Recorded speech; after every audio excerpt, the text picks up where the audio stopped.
We don't even think about it really, but the story behind the tennis ball is actually quite interesting and even involves Sir David Attenborough. I know. Well, here's the tale. Tennis is widely known to be a French sport. It dates back to the 12th century when people used handmade balls, and it was then called tennis, which is the verb to hold in French. And people used some pretty wacky material to make the balls with: cork, wool, chalk, animal fur, and even human hair. A few centuries on, Germany got dead into the tennis too, but wanted to make a few modifications to the ball to make it a bit more effective. Around this time, an American chemist had just created something called vulcanized rubber. Out of that, people started developing air-filled rubber balls, which were properly bouncy, but either red or grey in colour. These were manufactured in Melton Mowbray. That's right, the home of the pork pie. One problem, the balls kept on breaking on impact with the racket. The call of new balls please seemingly coming over every other point. Step forward English lawyer and tennis enthusiast John Moyer Heathcote, who suggested balls be covered in flannel to stop them from degrading. And thus the modern-day tennis ball was born. But these were white or black, so how did they become yellow? Well, in 1967, the controller of BBC Two, one Sir David Attenborough, decided the corporation should show Wimbledon on colour TV. He got his wish, and it was wide into people's homes across the country. The only sticking point, the white balls were nearly impossible to see on the screen. So the International Tennis Federation, sensing an opportunity, started developing a new ball that would be visible even without the need for 4K LED displays. Not that anyone had that in the late 60s. After rigorous testing, they came up with the colour optic yellow and decided every ball be coated in that colour from there on in. And there you have it. Tennis balls are yellow, all because Sir David Attenborough wanted to watch Wimbledon from the comfort of his own front room. You could say the ITF aced it.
Good morning, talkSPORT Breakfast with Arnold Clark. Get the UK's best used car deals guaranteed. A Super Ali with me up in Glasgow. Ali, how are we? I'm excellent, my pal. How are you this morning? I'm all right, yeah, with a bit of a troubled journey in. What happened, mate? Have you got traffic, was there? Tunnel shut, cleaning and all sorts. Billy decided to give me a tour of London. I'm like, where are you going, you mum? You know. But anyway, we made it. That's all that matters, pal. You're looking well. You're in good form. That's all that matters. Hold on, I've lost you, Al. I've lost you. What have you done? Keep talking, Ali. Keep talking. I'm keeping talking, mate. I can see you. Just to let the listeners know, that wire that you're attached to it's not attached to your body, but it's attached to your earpiece has come out. And I'm willing to bet you that's not the first time that will happen this morning. Anyway, I sat and watched that England game last night, Alan. Yeah. You can pick me up when you get me. I thought they were very, very, very, very good. I went to bed, Ali, when Harry scored. I'll be honest with you, was I enjoying it? It was comfortable. Yeah. Disappointing the opposition, but England, from an England point of view, they kept the ball well. They kept going down the right-hand side. They got the goal, and I thought, well, that'll be enough, and I went to bed. So I must admit, I was surprised when I woke up with the scoreline. It ended really comfortable, mate. No, it was a pretty solid performance. I can't really remember Pickford having a save to make. Yeah. Harry getting them off with a header, and then there was no way back. Majieki scored a great second goal. That was a pick of the bunch. The second goal was a beautiful goal. And then there were the big centre-back for Forest, Milinkovic, because I think he got a red card. Well, I know he got a red card. Thought that was a little bit harsh. I can see how he got it. And then they got Rashford scores a penalty. Gay scored at the back post. All in all, it was just about a perfect night for them. Yeah. It really, really was, mate. By the way, we done all right, didn't we, Scotland? I'll tell you what, Al, we did away fine. We did away fine, mate. It was pretty comfortable. It's a good result for us, a good start. Ominously enough, right, was the result in Greece the same night, right enough, because Denmark looked very, very good. They looked a lot better against Greece than they did against us. But I tell you what, mate, if somebody said to us 4 points, a drawn Denmark, snap their hands off. 2 home games coming up. Yes, absolutely, mate. Snap their hands off indeed. By the way, I had a fantastic. I've not spoke to you over the weekend. Barbecue. Brilliant, absolutely brilliant. I tell you who done us proud. Well, everyone, it was a 2-day job, right? And it was so well supported, you can't believe. And it was great. It was Birmingham Kids Hospital. It was James Wales charity through talkSPORT, which was great. And also we done, what was the other one? Oh, come on, Alan. It was Birmingham. It was Kent. It was James Wales Kent. And also the injured jockeys. Jamie Spencer came, a few big owners came down, helicopter came in. And do you know who done us proud? The Sangster family, Whispering Angel. Brilliant. Do you know what, Ali? I was at the halfway house, right? Yeah. I couldn't get people to go back on the course. They meant to come in with a quick glass. It was impossible. They're like, this is brilliant, by the way. And the sun was shining. We had like Magnums, Methuselahs, Jeroboams. We had to go and buy some more for the next day. Is that right? Seriously? It was magic, I'm telling you. Brocket Hall done us proud. It was brilliant. And were a few of the boys there? Was we Aussie there and stuff like that? And the boys yeah. And then on the Sunday, all the Tottenham boys, I was at the barbecue there. So that was the golf. Of course, sorry, I'm getting mixed up. That was the golf, and then the barbecue was brilliant. Yeah. And Brilliant. Clive Allen, Teddy was there, Teddy Shenham. There was loads. Johnny Pratt, remember Pratt? He's great fun. Yeah. There was loads. Paul Miller. It was just a great. Was weekend. Robbo there, mate? No, he wasn't, and I don't know how he is. He's not. I think he's too well at the moment, Graham. So I was hoping to see him. Chrissy Houghton was there. You know, it was lovely. It really was nice. Great so it was a great week. It was a long week, a long few days, but it was a great few days. Well, you've done well, mate. Well done. Good on you, Paul. Harry Kane, look, 74 goals. Unbelievable. Incredible. 109 games. Oh, by the way, we should mention as well, before we forget, Haaland. Did he not get 5? I did, aye. And by the way, I think, I'm going to check, I think a wee boy at Rangers get 4 in the same game. Asgard. Did he? I think they get 9 between them. What, own goals? No, I'm telling you, honestly, I think it was 9. I'm just going to have a check at that. I'm sure. Really? Well, the 1-11 won, didn't they? Oh, by the way, I'm telling you really? right now, they did. They get 9 between them. Haaland get 5, Incredible. and the wee boy Asgard get 4. Incredible. Well, he's all right, he is, by the way. I don't mind him. Asgard. Yeah. Aye, he can play. He can play. Harry, going back to Harry, it was a funny sort of goal, wasn't it? He just seemed to be on his own. He headed it down past the keeper. But that's 74 goals in 109 games. The opener last night, it was asked if last night was the moment the Tuchel officially arrived as 3 Lions boss. Here's Harry. I'm not sure. I think I said yesterday, like, we know what we're doing from the inside. We know how hard we're working, how we're training, the energy in training. And even the games we've played so far, we've been very comfortable, and that's not always the case. I know people maybe expect 5 goals every game against different opponents, but for sure tonight, people knew it was going to be a tough game. I think we showed the level we can go. But ultimately, I think ever since Thomas has come in, we've been building. We're not going to get carried away. We'll enjoy this win as we should. But this is hopefully just a benchmark for many more performances like this. Yeah, England and Scotland fans, let's hear from you this morning, as Tuchel proved a lot of you wrong. Well, hold on a minute. I don't think anyone's judging them that bad at the moment. It's early doors, for God's sake. No one's saying, oh, God, we've made another Rick, have we? Come on, give the guy Haven't lost a goal, games. mate. Yeah, Played exactly. 5-1-5, haven't lost a goal. Yeah. Do you know what it is, Alan? It's the hysteria. I mean, there's no real balance. When I say there's no real balance, there's balance within the players and the management, because they beat Andorra 2-0 at the weekend, and Yeah, now that they was say, disappointing. well, but I know you're right. It is a little bit of a disappointment, but they shouldn't get too disappointed. The same way they shouldn't get too carried away with last night. Yeah. You know yeah. what I mean? They've kept a clean sheet. They've won both games comfortably. Move on. It's the qualifiers. You know what I mean? No, absolutely right. talkSPORT this week. We're back to the Premier, of course, and the Championship. Ipswich Sheffield United Friday night. Saturday, we've got Arsenal against Forest, their new manager, Big Ange in at Forest. What do you make of that, Ali? Well, I'm there. I can't wait, Al. Are you? I'm there. Hopefully, I'll get a chat with the big fella. Yeah. I'm looking forward to seeing him. But by the way, By the way, they didn't mess about, did they? Boom, straight in. There you go. Sign that. You're our new manager. aye, that was done and dusted. That was done and dusted. They knew, and so did Nuno, by the way. Don't worry about that, Al. Yeah. Nuno knew exactly what he was doing when he had the wee kind of. I feel a bit sorry for Nuno. You know, last year Forest were great. Well, they were. Absolutely. There's no doubt about it. But I wouldn't be feeling sorry for him, mate. I think he knows, I think he knew exactly what he was doing. And he'll be the same as Big Ange. And he'll be the exact same as Big Ange in the respect that he will not be out of a job for long. Yeah, correct. No, I agree with you. Also, Oxford, Leicester, Stoke, Birmingham, Brentford, Chelsea, Southampton, Portsmouth as well. So plenty. Who we got coming up? We've got Robert Earnshaw coming up, former Forest striker, Roman Kemp, TV presenter, big Arsenal fan, Stuart Pearce as well. I wonder what Stuart made of it last night. I'm sure he was delighted, to be honest. Did I read, I heard on the radio coming up, did Craig Bellamy have a problem or something with the Wales game? Yeah, they got a bit of going over, didn't they? For, I think Canada beat them. By the way, see, before we go any further, they're not a bad team, Canada. They are not a bad team, Mal. See, if you look at their players, not bad. I saw the opening goal against them. Was it a boy Cornelius? I think he signed with Rangers, actually. What a free kick he hits. And right in the top corner. So, no, he wasn't. The wee man wasn't happy. Was there somebody do a handshake before the whistle? I think they shook hands. Or the Canadian coach went to shake hands before the final whistle. And I don't know. I think it didn't take too kind to it. Anyway, you know, I'm sure it's Jesse March that's the Canadian coach. And I don't think the wee man took kindly to it. I don't know. I don't imagine there'd be an awful lot in it.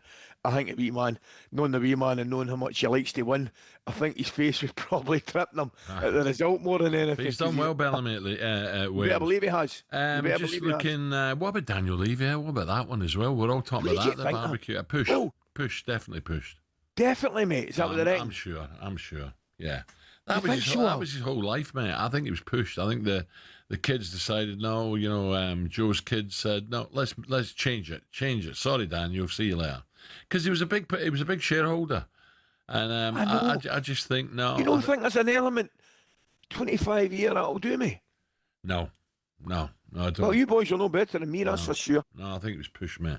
But it'll come out. It'll come out in the wash.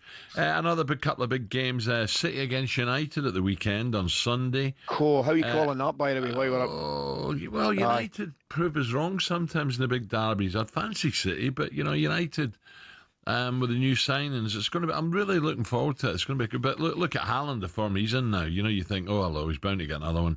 And West Ham, Tottenham. West Ham had a big result, didn't they? Spurs had a shocker. Yeah. Will Tottenham bounce back now? You know, so there's some great intriguing games coming up at the weekend. Right, plenty still to come. Coming up to talkSPORT travel time, 6:15. Ali and I through to 10.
like a lady.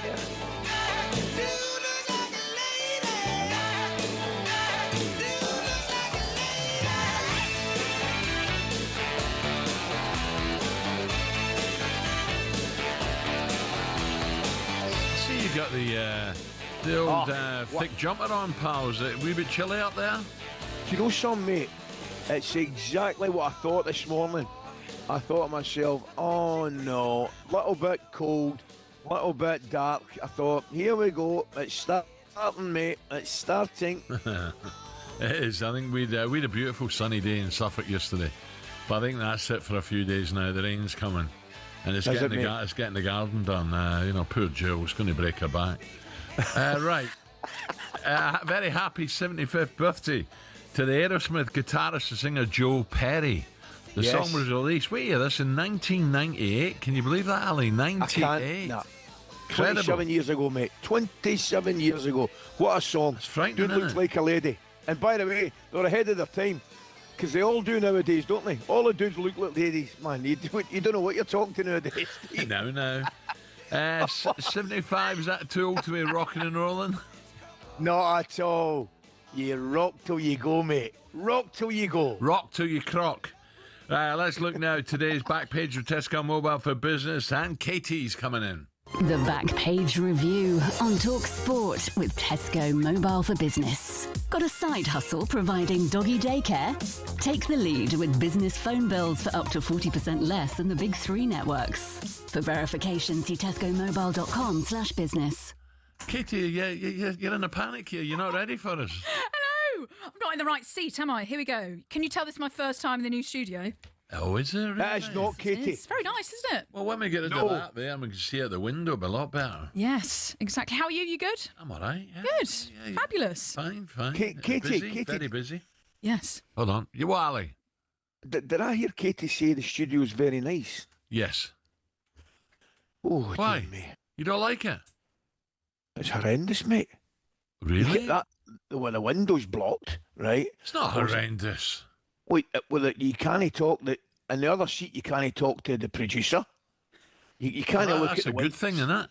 We've got the best view in the planet in the 17th floor, and there's a big board up above the window. Come away with you. What's up? Listen, I like it, Katie. I'm with you. I like it. I like it. I think it's very nice. Oh, you change. Do you like, talking about things you like, Katie, do you like rock music?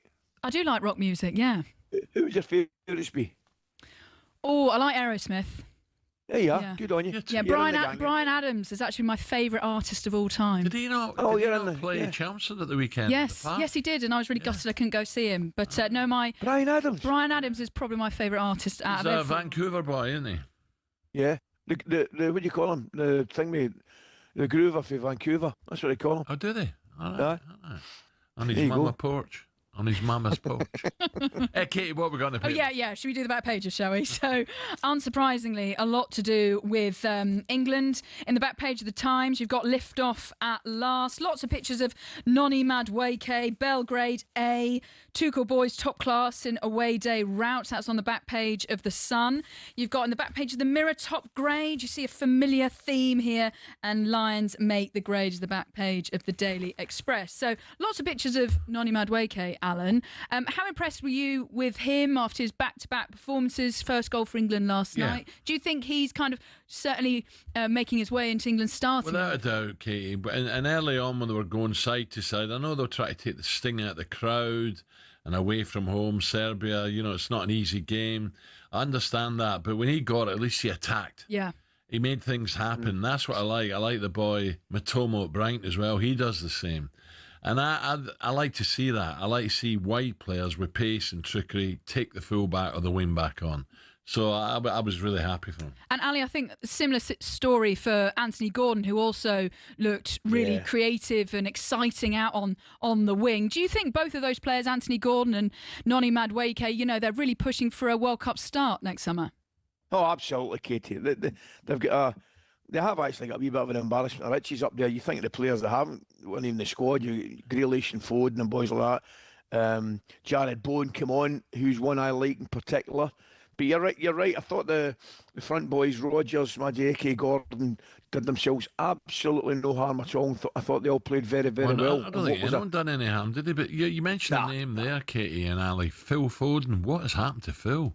Yeah. He's got to be playing again. Surely he's too good not to be playing. Surely. Yeah. And a number of the players that weren't there, bearing in mind that was the youngest team that's been fielded under Thomas Tuchel, still without Trent Alexander-Arnold, Cole Palmer, Bukayo Saka. That's quite interesting to see. They've got to come back. Well, yeah, but now Nottingham Madueke is playing really well out in that, right? So does Thomas Tuchel now go with Bukayo or Nottingham Madueke, and then Jude Bellingham's still not in the fold as well? So what happens when all these big names players, John Stones, exactly, Ali? So do you see them coming back in straight away, Ali, these big name players, or now is it all up for grabs? Do you know something?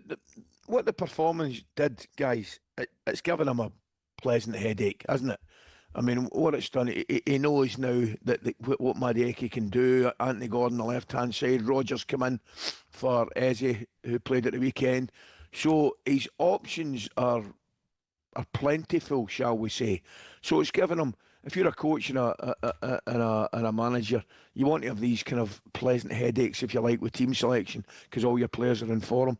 But it was a very good performance, Kate. It really was, yeah. And I think also another player that we've got to talk about is Elliot Anderson. Really pleased to see him make his debut the other night, back it up, and also playing really well with Declan Rice. Yeah, and absolutely, you think this guy's had sort of 40 caps, wouldn't you? The way he's just slotted in, does it simple, works hard, always available for the ball, doesn't give the ball away a lot. It's perfect for international football. Do you think that's what we've kind of been missing a little bit, Ali, that with Elliot Anderson just fitting into that role so seamlessly?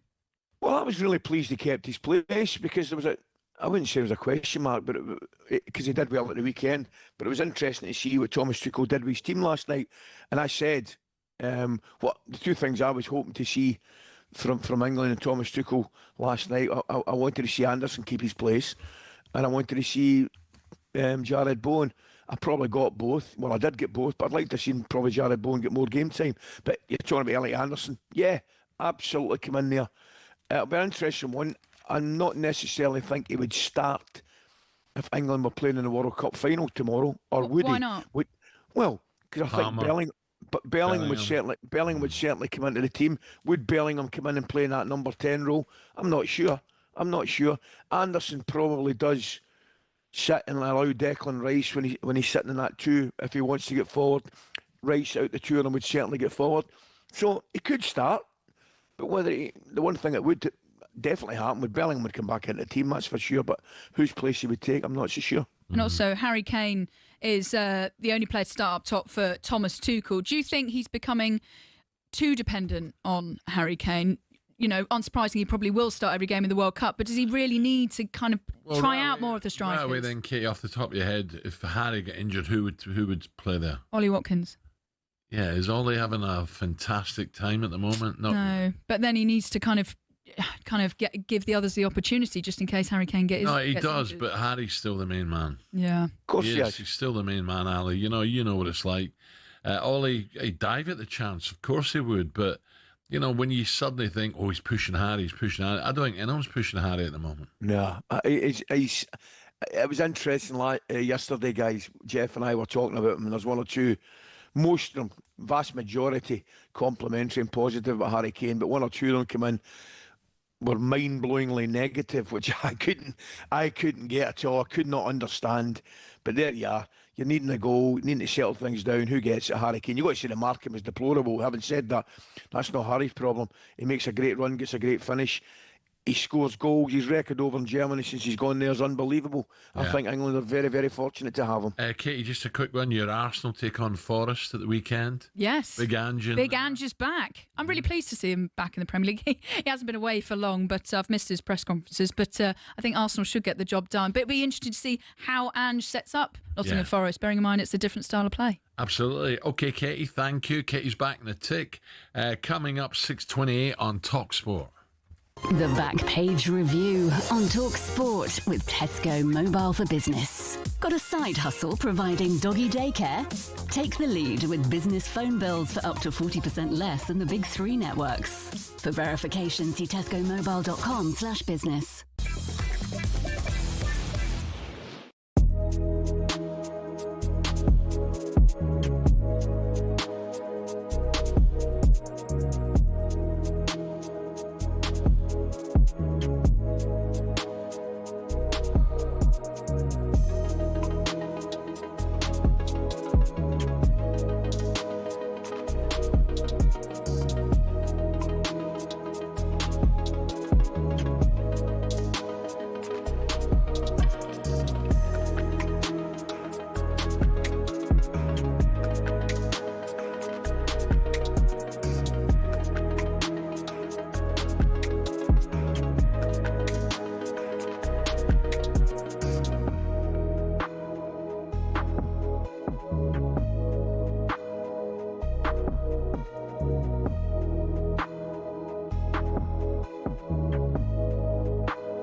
When was the last time you saw someone score with a knuckleball free kick? We're going to take a look at why we're not seeing them anymore and explain a bit about how they work. The knuckleball peaked in the 2010s after that Ronaldo strike against Portsmouth in 2008 inspired academy players everywhere. Here's a young Mason Mount. I tried to base my free kick on Ronaldo, hit the ball by the valve and it moves. So what do you do? Top corner. Now, no ball is perfectly aerodynamic, so as it travels it creates ever-changing pockets of turbulent air, causing that unpredictable movement. Football's most prolific free-kick taker, Juninho Pernambucano, perfected the technique but didn't invent it. He was inspired by players from the 90s and even the 50s. So how do you do it? You have to hit the ball head-on with as short a contact time as possible so the ball doesn't spin. Hitting by the valve helps with that short contact time, as it's the hardest part of the football. So why don't we see knuckleballs much anymore? It's because players are being told not to shoot from dead ball situations because the XG is so low. In fact, as Opta shows here, since the 08-09 season there's been a 10% reduction in players shooting from free kicks in the Premier League. And in 23-24, a record low of 11 free kicks found the back of the net. And the knuckleball, though spectacular, is imprecise, which is why it's becoming a thing of the past.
Okay, 25-7, talkSPORT breakfast, Alan Brazil, Ally McCoist and Arnold Clark.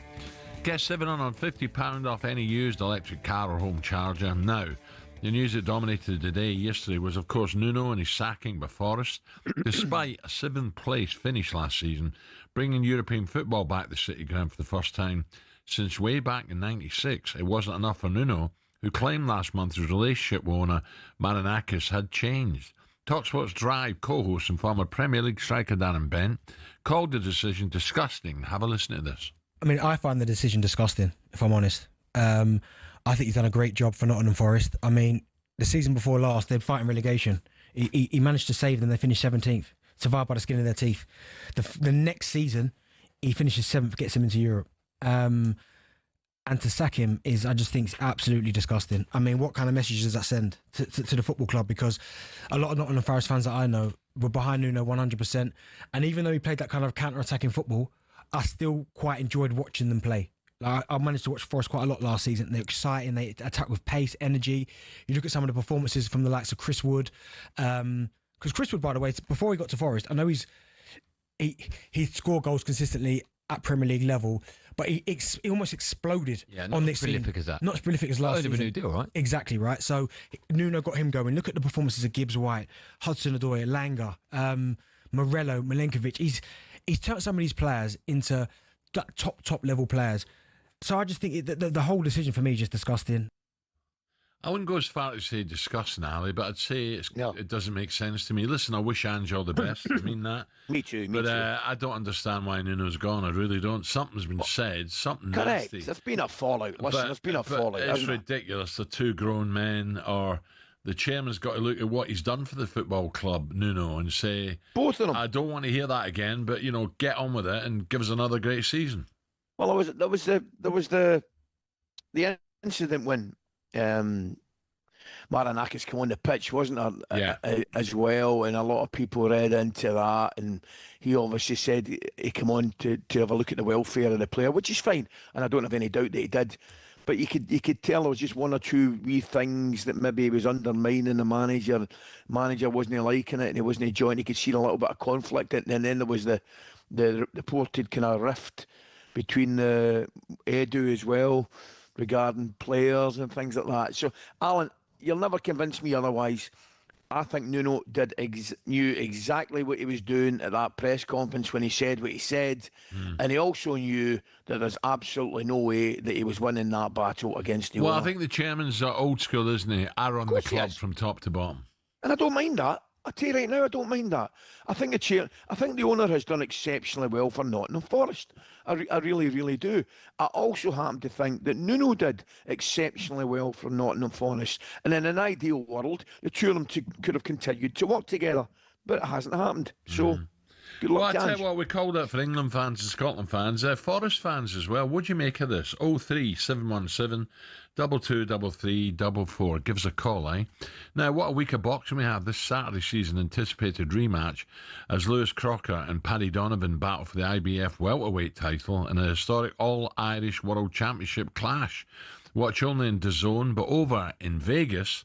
Also, one of the most highly anticipated fights in recent history will take place in less than 2 weeks when Alvarez, Canelo and Terence Crawford share the ring. What a fight this will be. Crawford, 41 no losses, will moving up 2 weights, not 1, 2 weight classes to face Canelo, 63-2 for the undisputed super middleweight crown. Crawford sat down with talkSPORT's Adam Cattrall to preview a massive fight. Boxing update on talkSPORT with DAZN, the global home of boxing. Sign up now at dazn.com/boxing. Oh man, this is the biggest opportunity of my career, and this is the opportunity to become, the first 3-weight world champion, undisputed.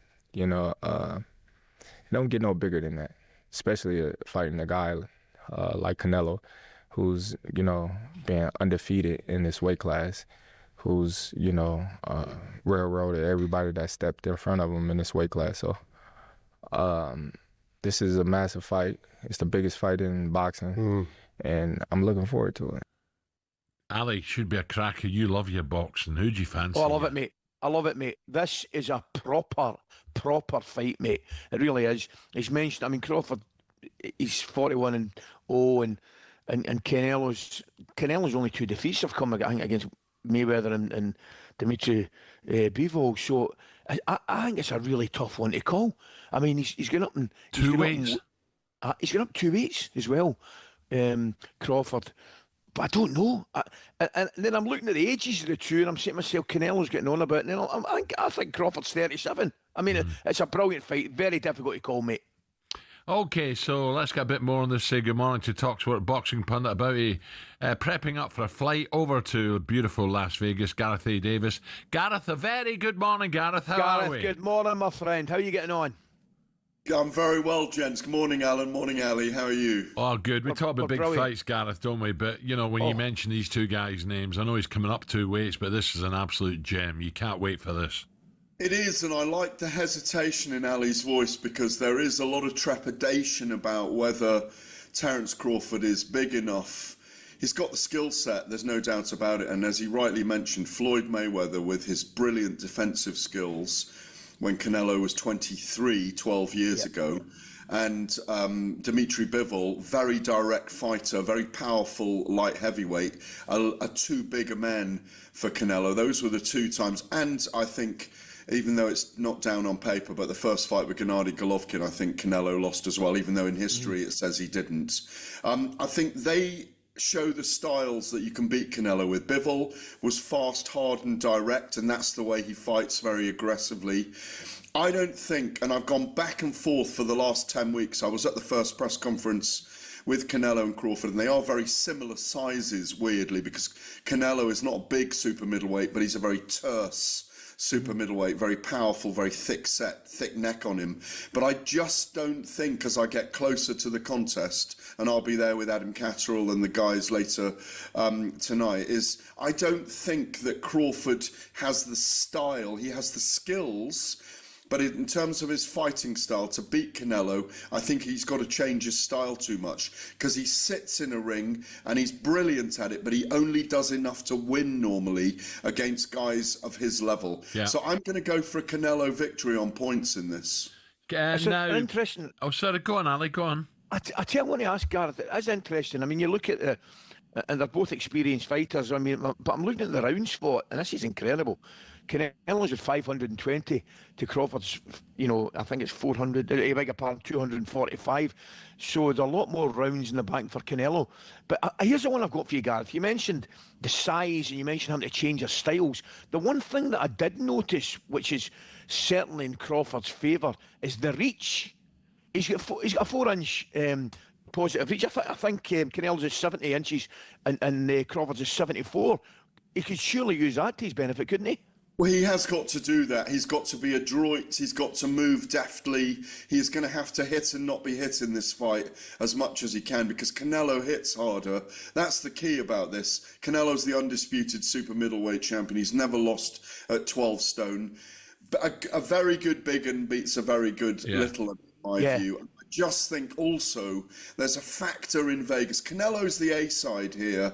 It's a Mexican holiday. It's a traditional Mexican holiday. 70,000 in the Allegiant Stadium. Wow. I've been to Vegas over 100 times, gents, over the last 28 years. I've never been in this stadium for a fight before. Never been to a fight with this many fans. Canelo will have overwhelming support, and he's got a knack of getting the judging decisions in Vegas. So even if we think Crawford's won the fight and it's very close, I just feel that everything's going to edge towards this Mexican legend. Moving on, Gareth, please. I'm really intrigued by Fabio, the tractor boy. Wardley against Joseph Parker, good friend to the station. Look, Parker must be favourite, but Wardley's a warrior. He's a very dangerous fighter, as Ben Davison, his trainer, calls him. He's literally the Deontay Wilder of British heavyweight boxing. And what Ben means by that is, as we saw against Justice Hooney last time out at Portman Road in Ipswich, he's got the ability to rescue victory from the jaws of defeat when he's being outboxed. And that'll be the danger for Joseph Parker. You can't write him off. Joseph Parker has been a world champion. He's fought at world level. He's got all the skills to beat Fabio. But Fabio is a man who will not be denied. It's a very, very good fight. We shouldn't be holding up the heavyweight division. I think Alexander Usyk, who's, as people say, he deserves the time to wait out and have that 90-day allowance from the WBO. But I'm really pleased about this fight because it means the heavyweight division moves on. Both interim champions and the winners in position to fight Usyk for the belt if he does carry on. Yeah. Brilliant fight. I think someone's been poking AJ with a stick, hasn't he? He's come back on social media now saying calling Fury out. It's $1 million question again. Will they get together? But if he keeps having a go at Tyson, he may just come out and say, okay, let's get it on. Tactically, it's perfect. It's the first year for 14 years that we will not have seen, unless it happens this year and it feels a bit late now, that we will not have seen either AJ, Anthony Joshua, or Tyson Fury in a ring anywhere in the world. It's been a year where we've talked about them fighting all year. It's a fight that bookends the era. It's still, you talk about Canelo and Crawford being a big fight and a seismic shift in America with Turki Al-Sheikh and Dana White coming into boxing, and it's on Netflix. This is still the biggest commercial fight in the world right now, in my view, and I sincerely hope that it happens. Keep poking him, AJ. Keep poking Fury. Get that big traveller backside off his holiday time and get him back in the ring. Who wins that one, Gareth?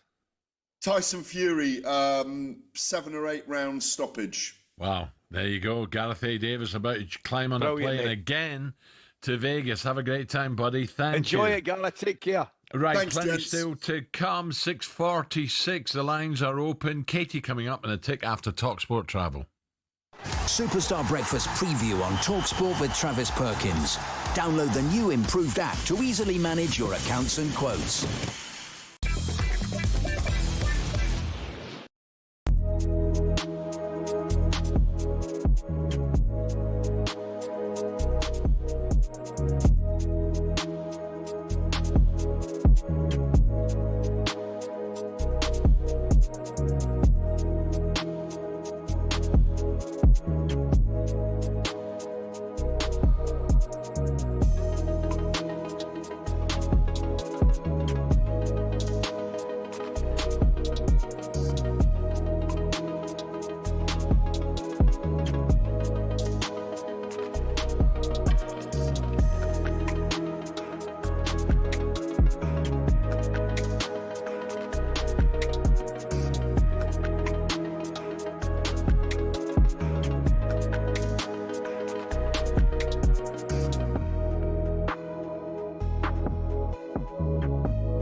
Okay, coming up 9 minutes to 7 o'clock this Wednesday morning. Katie is back with us to celebrate what's a special birthday today. Katie. Happy birthday to you.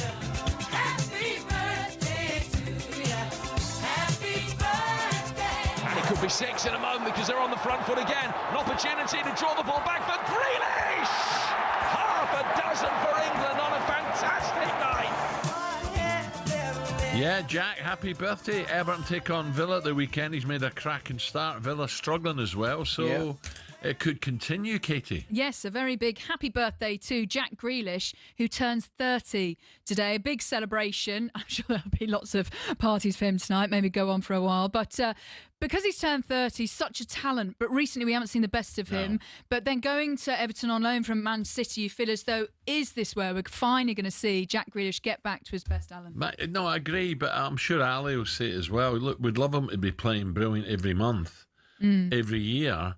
But Jack still had a fantastic career. Look what he done at Villa, for England. He's now doing it again with Everton. How who knows how big he's going to get with Everton. So whatever happens, Jack still had a great career. But it did go wrong a bit at City, like it has Phil Foden, Ali. Well, absolutely, mate. He was more out the side than in the side towards the end, and it looked pretty clear to everybody that he had to go and get playing again. And he's doing that now. And it's a funny one as well, Al, Katie. I don't know what you think. It's amazing because I've got to be brutally honest and tell you, I wasn't sure he was Big Moyes' kind of type of player. Do you know what I mean? But fair play to Big Moyes because he's got some talent in that team. You think about it, and Jai and boys like that, they're playing really, really well. And Jack has, like you do when you go to a new club, guys, the one thing you want to do is hit the ground running. And boys, you hit the ground running. And at that new stadium, yeah. I just think it's great to see he's back playing football the way that we all know he can. And enjoying himself, Ali. I like to see him smile and be cheeky. That's what he does. A few great assists since he's gone there. Yeah, good to see. Delighted. I suppose the other side of this is his England career. You know, he's not part of the England squad. 4 goals in 39 England caps. Less caps than the likes of Danny Welbeck, Martin Keown, Theo Walcott, Eric Dyer and Joe Cole. And you just think, how is he going to get back into this England squad? You've got Marcus Rashford out on the left. You've got now Anthony Gordon flying on the left. Do you see him actually getting back into this England squad ahead of the World Cup? Not in the near future, no. I know, but football can change, Katie. There can be injuries, long-term injuries.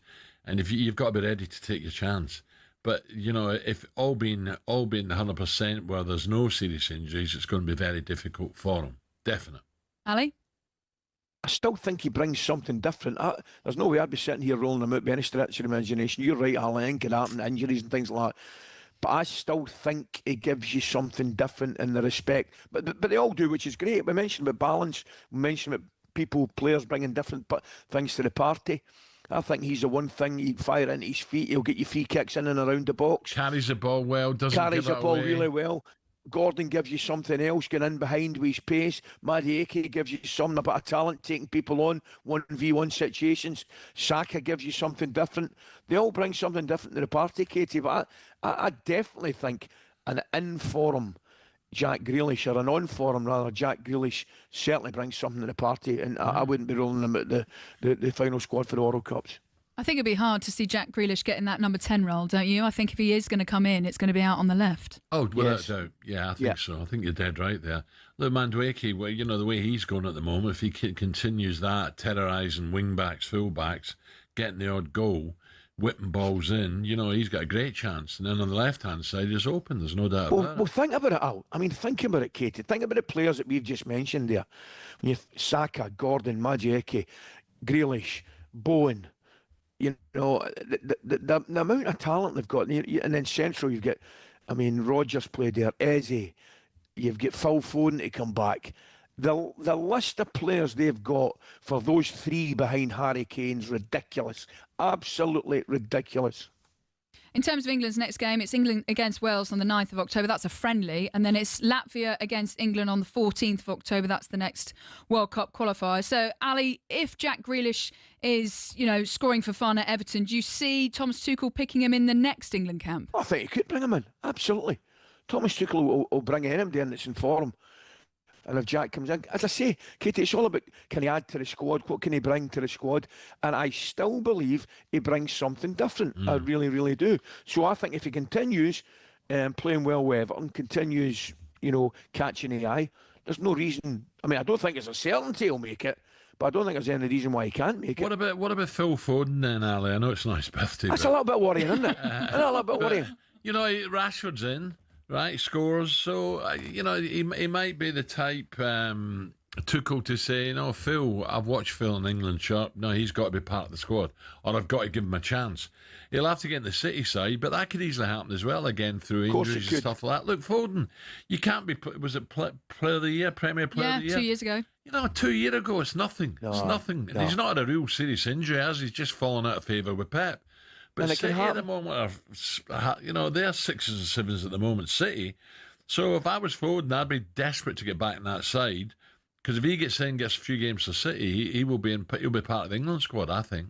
Well, it's what I think. Yeah, go on, Ali. On you go, Katie, on you go. I was just going to say, with Phil Foden, Jack Grealish, you think about Calvin Phillips as well. In terms of what happened at City, though, you know, it's hard for those players to then pick themselves up again. And something what you spoke about earlier about David Moyes, you know, he's such an experienced manager and he kind of can put an arm over Jack. And do you feel as though he can get the best out of him? Oh, I do, but I've got to be careful how I say this. But Moisey, in terms of buying players, was, you know, he was handcuffed, wasn't he? He hasn't got big money to spend. He's looking for value for money, and to get Jack over there, you know, it was probably an opportunity. He thought, I'm not going to buy someone of his quality, so I'll take him on loan, and you know, we'll see where it goes from there. You know, I've got nothing to lose. And Jack's performed for him, no doubt about it. The news, as Ali says, exciting times at Everton, the new stadium. Jack's in the goals, he's making goals, he's smiling again. Everyone's a winner at the moment. Ali, what were you going to say? I was just going to say, that is a little bit concerning about Phil Foden, you know, whether it's a drop of form and you know, he's out of favour with Pep. The first thing you've got to say is the England national team's no Pep's concern. Right? Pep's concern is Manchester City and getting the best of Manchester City. And it looks very much at this early stage as if he's got one or two problems ahead of him doing that. But from Foden's point of view, there's nothing that I've seen in the last couple of years that doesn't tell me that an on-form Phil Foden is fantastic to watch and is an absolute bonus for Manchester City and England. So if he can get back to the form that we know he can, and I know he will, I think it's just a matter of time before he gets back in the A City team and be an England team. Yeah, no, I agree. I look at City, and I thought City would really be pushing. You know, there they are down in 13th at the moment. Look, it's early days. I know that, but at the same time, City, there's still something not right there. Still something not right there. For me, it's a two-horse race at the moment. It is at the moment. And by the way, I'll throw another one at you. I forgot, Katie. We've not even mentioned Cole Palmer. So there's another one. He's got to come back. Yeah. He has to come back. Well, bearing in mind it was the youngest team fielded in the last game against Serbia, and then they thumped them 5. No, you've got to think for Trent Alexander watching, Cole Palmer, Bukayo Saka, Jude Bellingham, what happens when they all come back in? And then Jack's probably watching, being like, nice how do problem I get to back have. in? Yeah, exactly. No, absolutely. Katie, brilliant. Thank you. We'll see you in a wee bit. Right, the lines are open. 03717 223344. Give us a call. Forest fans, I want to hear from you. Scotland fans, delighted. England fans, big result last night. And we'll take Jack Grealish fans as well. Phil Foden. Jack, we know, is happier. What about Phil? What about Phil, City fans? Do you want to see him on that side or not? Coming up to 7.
Formula One. It's a sport often seen as insular and elitist, but it's seen a meteoric rise under its owners Liberty Media, not only in popularity and viewership, but in the ability to almost print money. From greater access to more races, here's how it happened. For decades, Formula One was owned and run by one man, Bernie Ecclestone. He was old school, someone who thought the sport itself was enough, and there was no need for all this modern marketing and social media nonsense. But in 2016, Ecclestone agreed to sell his baby to American group Liberty Media. It cost Liberty Media $4.4 billion, and they quickly got to work.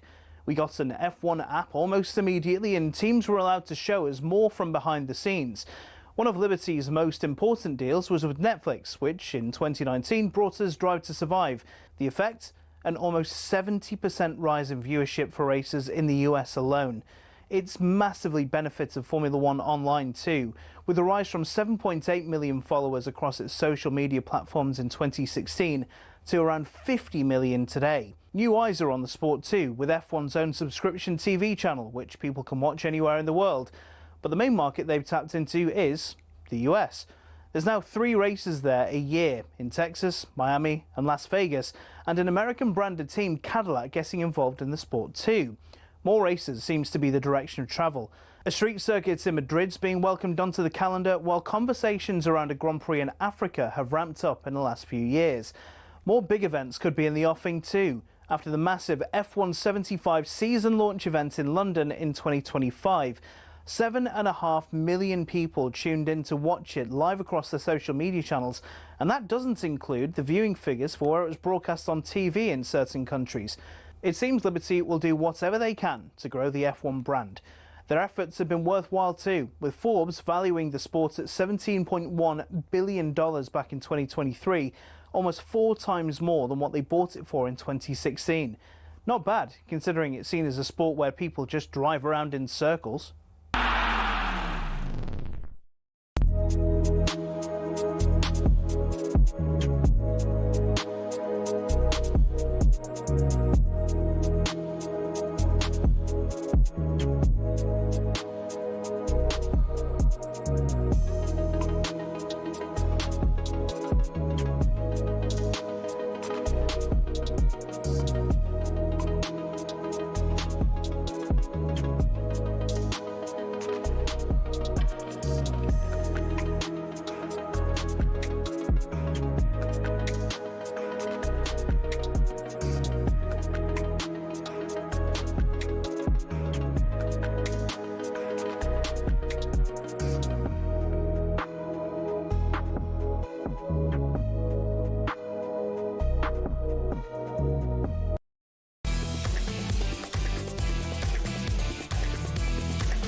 Okay, 7:05 this Wednesday morning on talkSPORT, the talkSPORT breakfast with me and Ally McCoist, and our good friends at Arnold Clark get the UK's best used car deals guaranteed.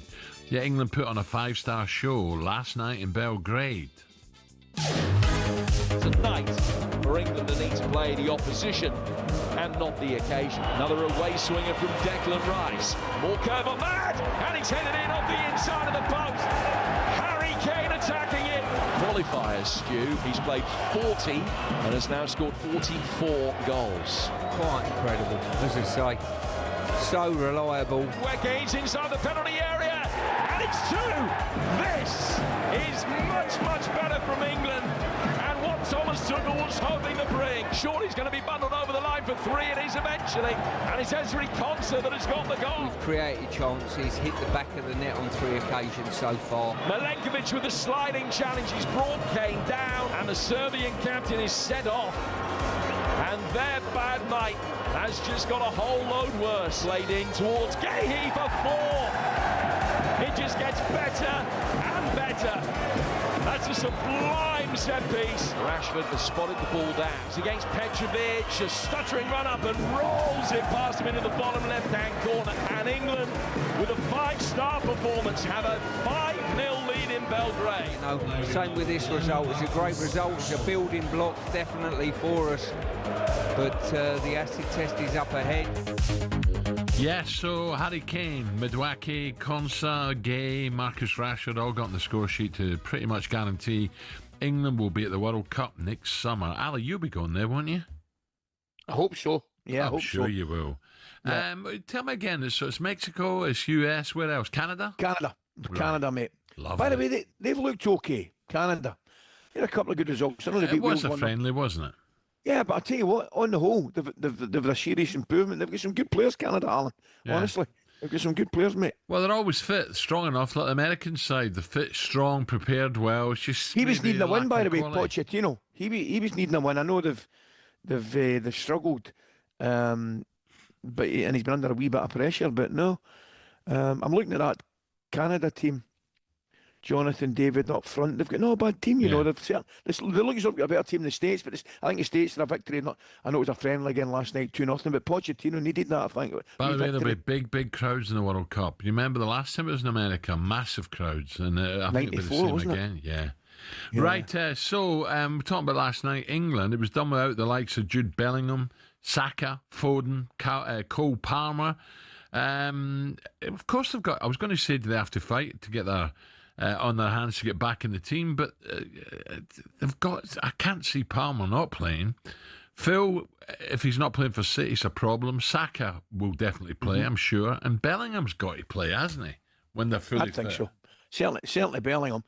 I think for the first time, it's interesting to hear what the boys have got to say, but the first time, it's interesting. I always thought Saka was an automatic starter, right? And I think he probably still is, maybe just. But as I say, with the options he's got now, Thomas Tuchel, whether it's Madueke and Bowen and all players like that, yeah, they've got a fight in their hands, mate. Okay, England fans, give us a call, 03717 223344. We're not getting too carried away, but that's a big result. Serbia, all right, they're not the Serbia before, but it's still an awkward place to go. Join us now to give us reactions, a man who was out there in Belgrade. A very good morning to Daily Mail's chief football reporter, Craig Hope. Craig, morning, Craig. Morning, Craig, how are you? Morning, Ali. Morning, Alan. Very good. Good start, Craig, wasn't it? They kept the ball well, England, and eventually went on. They got the first goal through Kane, and in the end it was easy peasy. Yeah, it was. I mean, the start was much of the same in many ways. Pass, no penetration for the first 15, 20 minutes, but maybe that was part of a wider strategy, because what they did during that period was they put the crowd to sleep, this intimidatory atmosphere we'd been warned about. They dialed the volume down, and then they turned up the noise on their own performance. And there was a 15, 20-minute period before half-time where they were sensational, where for the first time under Thomas Tuchel, everything really clicked. It brought 2 goals in that period. You had Anderson bouncing off Rodgers, bouncing off Madueke. Those 3 as a triumvirate. We haven't seen those combinations in an England shirt for a long time. It looked as if the players were enjoying it again. And this is something I always come back to. We talk a lot about Gareth Southgate and his shortcomings towards the end of his reign, but Gareth's greatest achievement was making the players feel good about wearing that shirt. It was England United. And last night, they looked like a Premier League team for the first time under Tuchel. They delivered the football he promised he would when he was appointed England manager. For him, he needed that, because on the back of Saturday against Andorra and all the fallout there was, to then go and produce a performance like that. And I see Stuart Pearson, the little clip at the top there, said the acid test is to come. Well, okay, maybe down the line at the World Cup, but in the isolation of World Cup qualifying, last night was the acid test, and they absolutely passed it. They didn't have, Craig. I'm looking at it, and from the manager's, the coach's point of view, I don't think anything could have went any better, really, because what he wants and what he got was he's given himself a little bit of a pleasant headache now for team selection, because he's now he now looks at Madueke, for example, who I thought was one of the better players at the weekend as well against Andorra. He's got Gordon on the left-hand side, Rodgers come in, he's got Eze, and Alan and I have already mentioned the players that he hasn't got at this moment in time, Craig, whether it's Bellingham and Saka. I would still like to see Jared Bowen get more game time, but he's now got a pleasant problem. He has, yeah. And I listened to you guys there just before I came on, and you were saying Cole Palmer's got to come back in, Jude Bellingham's got to come back in, Bukayo Saka. Do they? Why? I don't think they have to. I thought it was really telling when Thomas Tuchel opened his TV interview and then he came upstairs to talk to us in the main press conference room, and the phrase he used in his first answer on both occasions was, quote, that was teamwork in its purest form. And when you put all of those players in, do you not lose that essence of team? Let's talk about Jude Bellingham. It was Thomas Tuchel himself who said in June, used that phrase, again, coming back to the manager's own words, Bellingham can intimidate teammates. Is he not, at times, a negative impact on others? Last night was the first big performance free of Bellingham. No one is disputing he is a wonderful player, but I thought in his absence last night, Morgan Rogers absolutely stepped up. And the one player I really want to talk about, I don't know if you're going to go on to ask about him, but we can't let this pass without not. Anderson. Listen, I heard in the news that referred to him as a 6. I think referring to him as a 6 doesn't really do him justice. A 6 is someone who just sits in and dictates. Elliot Anderson gets around and dictates. Yes, he started in that domain in front of the back four, but he was everywhere, and he's such a progressive, brave, courageous passer. He's the player Michael Carrick always threatened to be for England and never really was. Anderson is the big discovery of this international break. And Ali, I'll put it back to you, a person you know well. There's something of Paul Gascoigne about him, the gait, the arms, the physique. I think Anderson is wonderful. And for me, they should build the team around him, not Jude Bellingham. Interesting.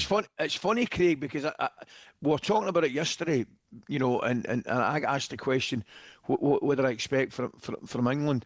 And the one thing that I wanted to see was Elliot Anderson start the game, because, you know, I wasn't 100% confident that he would start the game after a good performance at the weekend. I'm so pleased he did. And I take your point. Because if England were playing a really important game tonight, I think Anderson starts. Yeah, he wouldn't. I've got a theory as to why he is so efficient on the ball. Now, he plays for Nottingham Forest, who, under the previous manager, Nuno Espirito Santo, didn't really like to have possession. So when Elliot Anderson gets the ball, there's an urgency and the need to do something with it. And that's what I love about him. There's no sideways, there's no backwards, there's no teasing passes around just to get the pass count up and his confidence up. When he gets the ball, he gets it, he gives it, he moves, he supports, he makes things happen, he plays through the lines. Isn't that what England have been missing for so long now? He's been an absolute breath of fresh air. Craig, just a quickie, run out of time. Just a bit in one of the papers today. Alexander Isak claims fans still do not know the full story of his move to Liverpool. Are we going to hear about this, or will this be kept hush? Well, if you do want to tell your story, Alexander, you know where I am. Come and tell it to me. We'll happily put it in the Daily Mail. Will he, over time, get his message out? Yes, I think he will. Shouldn't he? Should. Let the fans know. Yeah, listen, if he believes, you know, promises were broken and that the full picture hasn't been painted by the media and by the club he's just left, Newcastle United, that's his want and his wish and his desire to get that story out. Certainly as a journalist, I'm not going to complain. I would love to hear it. Okay, nice one, Craig. So the Safe journey home, mate. Just looking Saturday, Ali, Newcastle. They need a good victory. Newcastle, don't they? Get up that table to take on Wolves. I think they'll get it at the weekend. I think they'll get it at the weekend. I think Newcastle have started well, Alan. I would consider, I was at the game, I would consider them very unlucky not to pick up all the points that, against Villa. And I also thought they could have got something against Liverpool, leaving them down to 10 men. So look at the table, though, down there on 17th. Incredible. Yeah, I know. No, that won't happen for long, mate. Okay, no, I agree. Right, 7:15, talkSPORT Travel, and Katie will be back with us.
things I've never expected, and I need more time.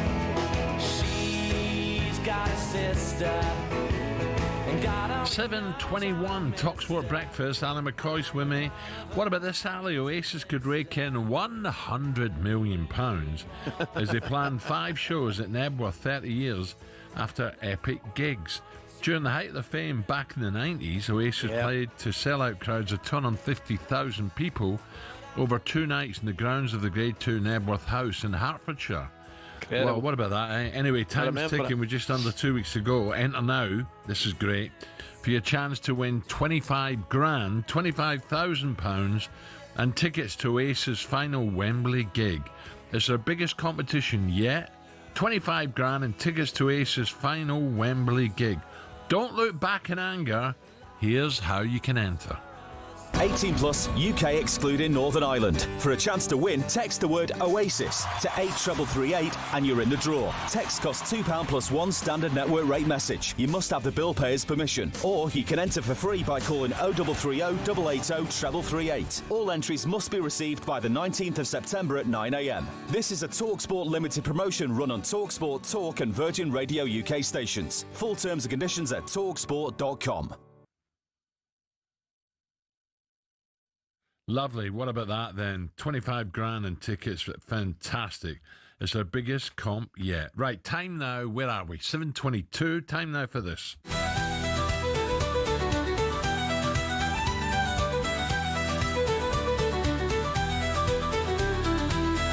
Yep, it's Riverdance Katie with us. I'm not doing it live, I promise. Tapped your way in there. Tap, tap, tap, tap, tap, tap. Can you imagine? Well, away from England and their win over Serbia last night, Republic of Ireland's World Cup qualifying hopes suffered a major blow. As they suffered a shock defeat 2-1 to Armenia, ranked 105th in the world, 45 places below them.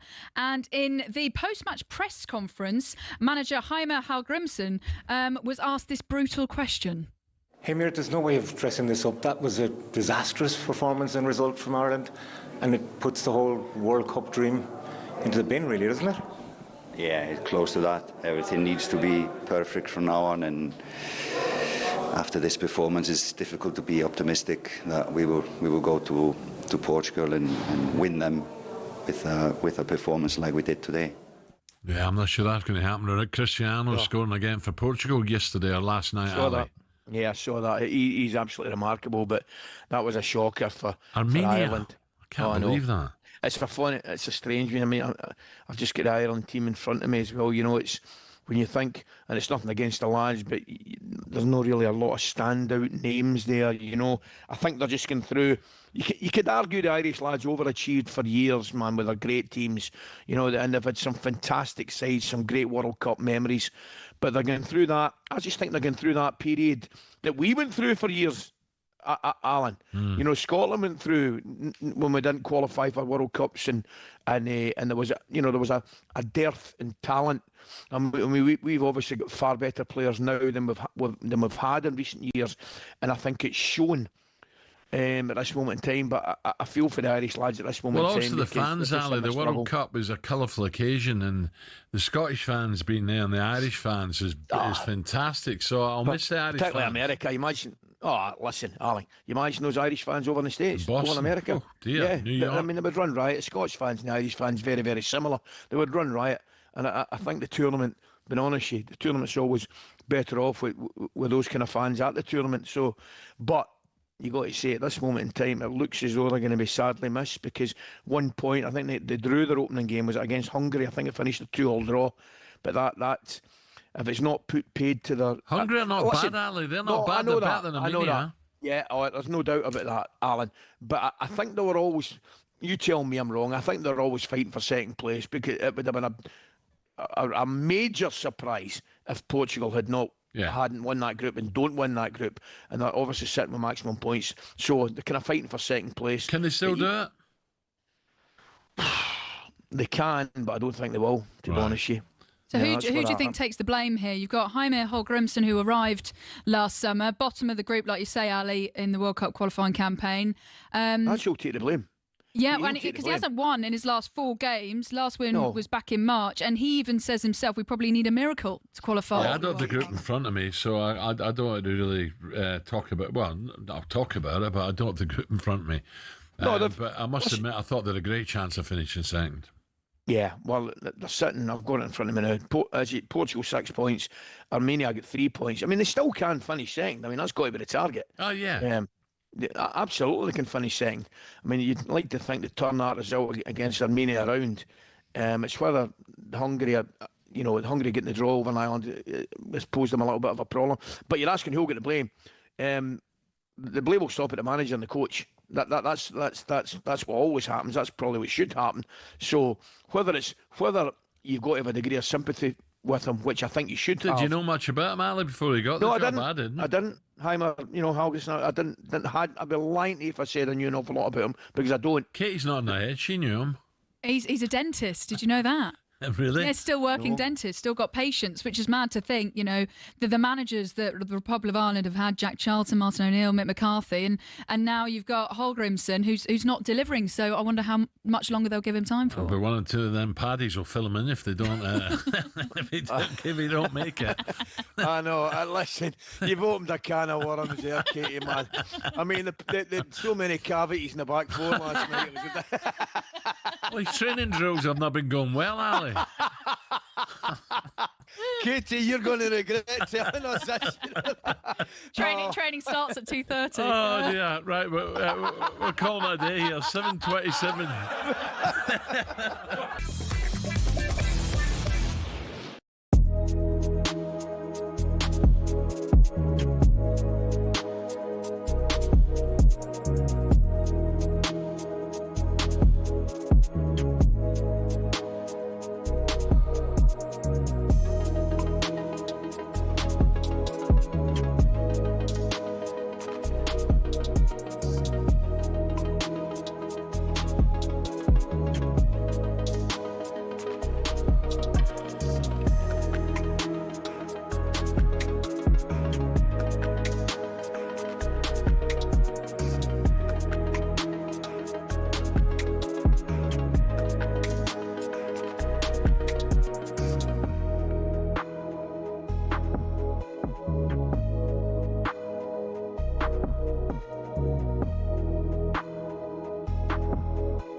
When Sir Jim Ratcliffe took control of footballing operations at United, the Manchester-born billionaire was somewhat welcomed in as a homegrown hero, ready to save the club from the dark days of the Glazers.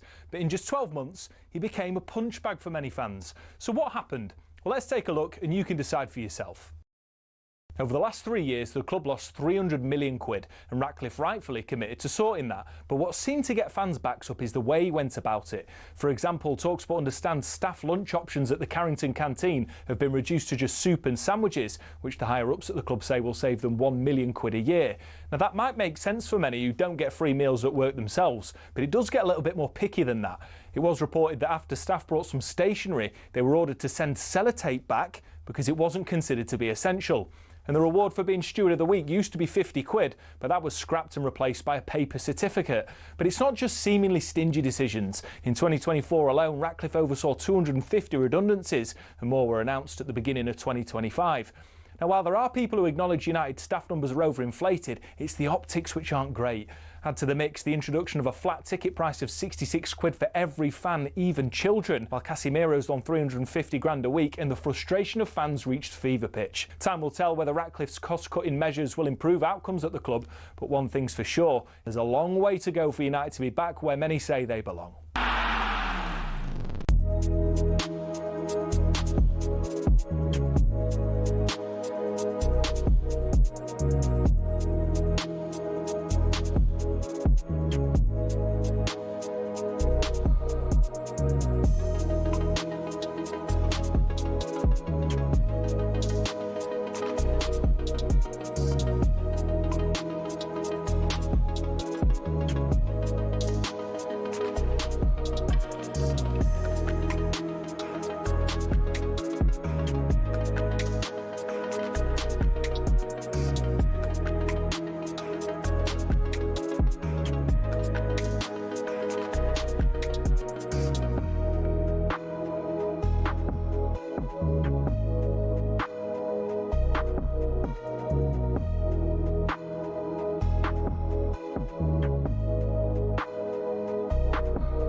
Okay, 7:32, talkSPORT Breakfast with me, Brazil.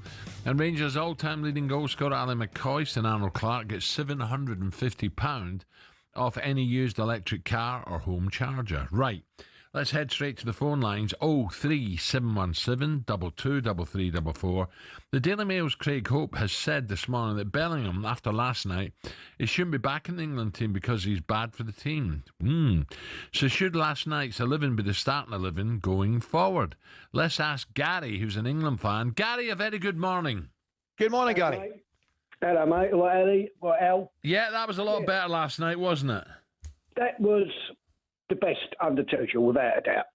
But the thing is, I've got a problem with all these other players, Bellingham, Foden, all the ones that have got to come back, Saka, Palmer. I'll put them on the bench. Palmer, they should start on the bench because that team last night worked as a team. Yeah. And if you've mentioned someone like Anderson, who's only got it, Maduka, if they get dropped, they're going to think to themselves, what have I done wrong? Yep. And they get put on the bench and they think, well, I can't do any more. They're not that confidence in that. Think, what else have I got to do to get in this England squad, get on that plane? Whereas Bellingham and we know what they can do. If we go out against a quality side and they look at our bench and you're on the bench, they think, oh, there's Bellingham on the bench, there's Palmer on the bench, there's Foden on the bench. If you don't change something that is working, I agree with you, Gary. If you start messing around with tinkering, if it starts to break down, then you think, right, I can change that. Bring Maduka off and put Saka on. But if it ain't broken, don't stop it. Don't mess with it. So you were happy enough last night. That should be the starting 11 next game. Yeah, without a doubt, 100%. Okay. Don't forget. Listen, go on, Ali.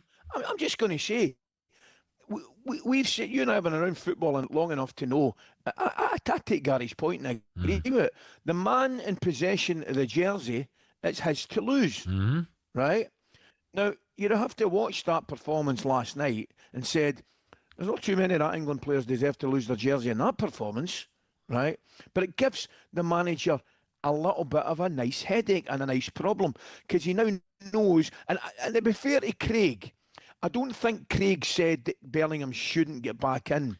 I've just on that. I've just pulled the producer on that, and he said, "I'll play it back to you." He did. Well, did he? I thought he said he shouldn't necessarily walk straight back in, right? Which is right. He certainly, none of them. Well, I've got it here. He says Bellingham shouldn't be back in the England team because he's bad for the team. Now, I don't remember him saying that, but I'm told he did. Well, I don't remember him saying that. If he did, he did. But my point is this: never mind Bellingham, but anybody shouldn't automatically walk back into the team, because, in my opinion, I said it earlier on, the one player right now that should keep, if he continues, listen, they've got to keep the form, obviously, in the league. That goes without saying. But Elliot Anderson's going to take some drop now, is he not, Alan? Oh, I'll be honest with you, when he first got in, I'm like, and then I was impressed. Last night I thought, this guy's busy, wants the ball all the time, doesn't give it away, looking to, I think him and Rice immediately have hit it off, don't you? So do I. But, okay, let me just throw this at you, and I don't want to belittle Serbia, right, because over the years I've played against great Serbian players, as you have, Ali. Is that team last night, is that capable of a World Cup quarter-final, semi-final? The England team? Yeah. Oh, 100%. Really? Yeah, of course they are. I think so. But I don't. I mean, they got to the last two European finals, and they got to the World Cup semi-final against Croatia, didn't they? So there's nothing to tell me that they can't.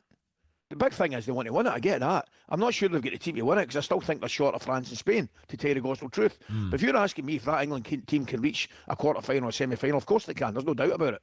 Okay, interesting. Don't forget, for more in England, check out the talkSPORT Daily Podcast, wherever you listen to your podcast from. That's all change at Forest. Big Ange Postecoglou is back.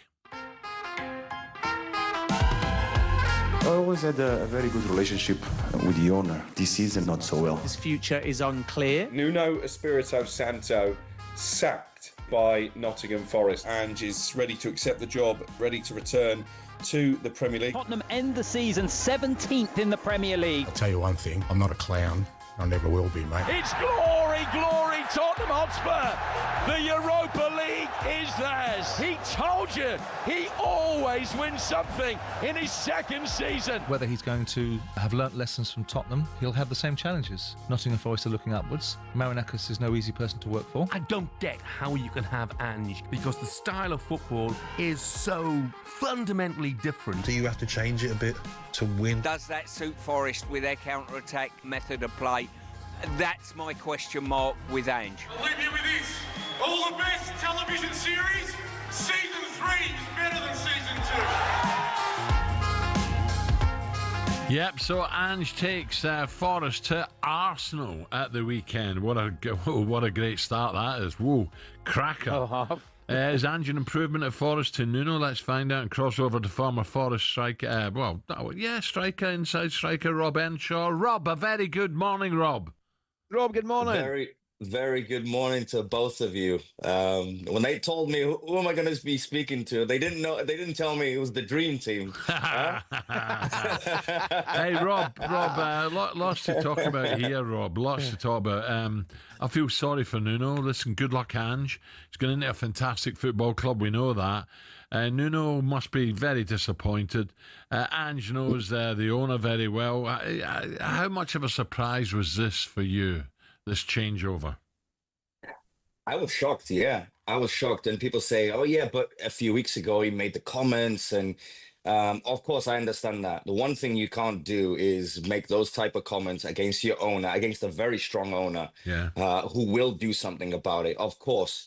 But I felt he did it in a way of knowing him.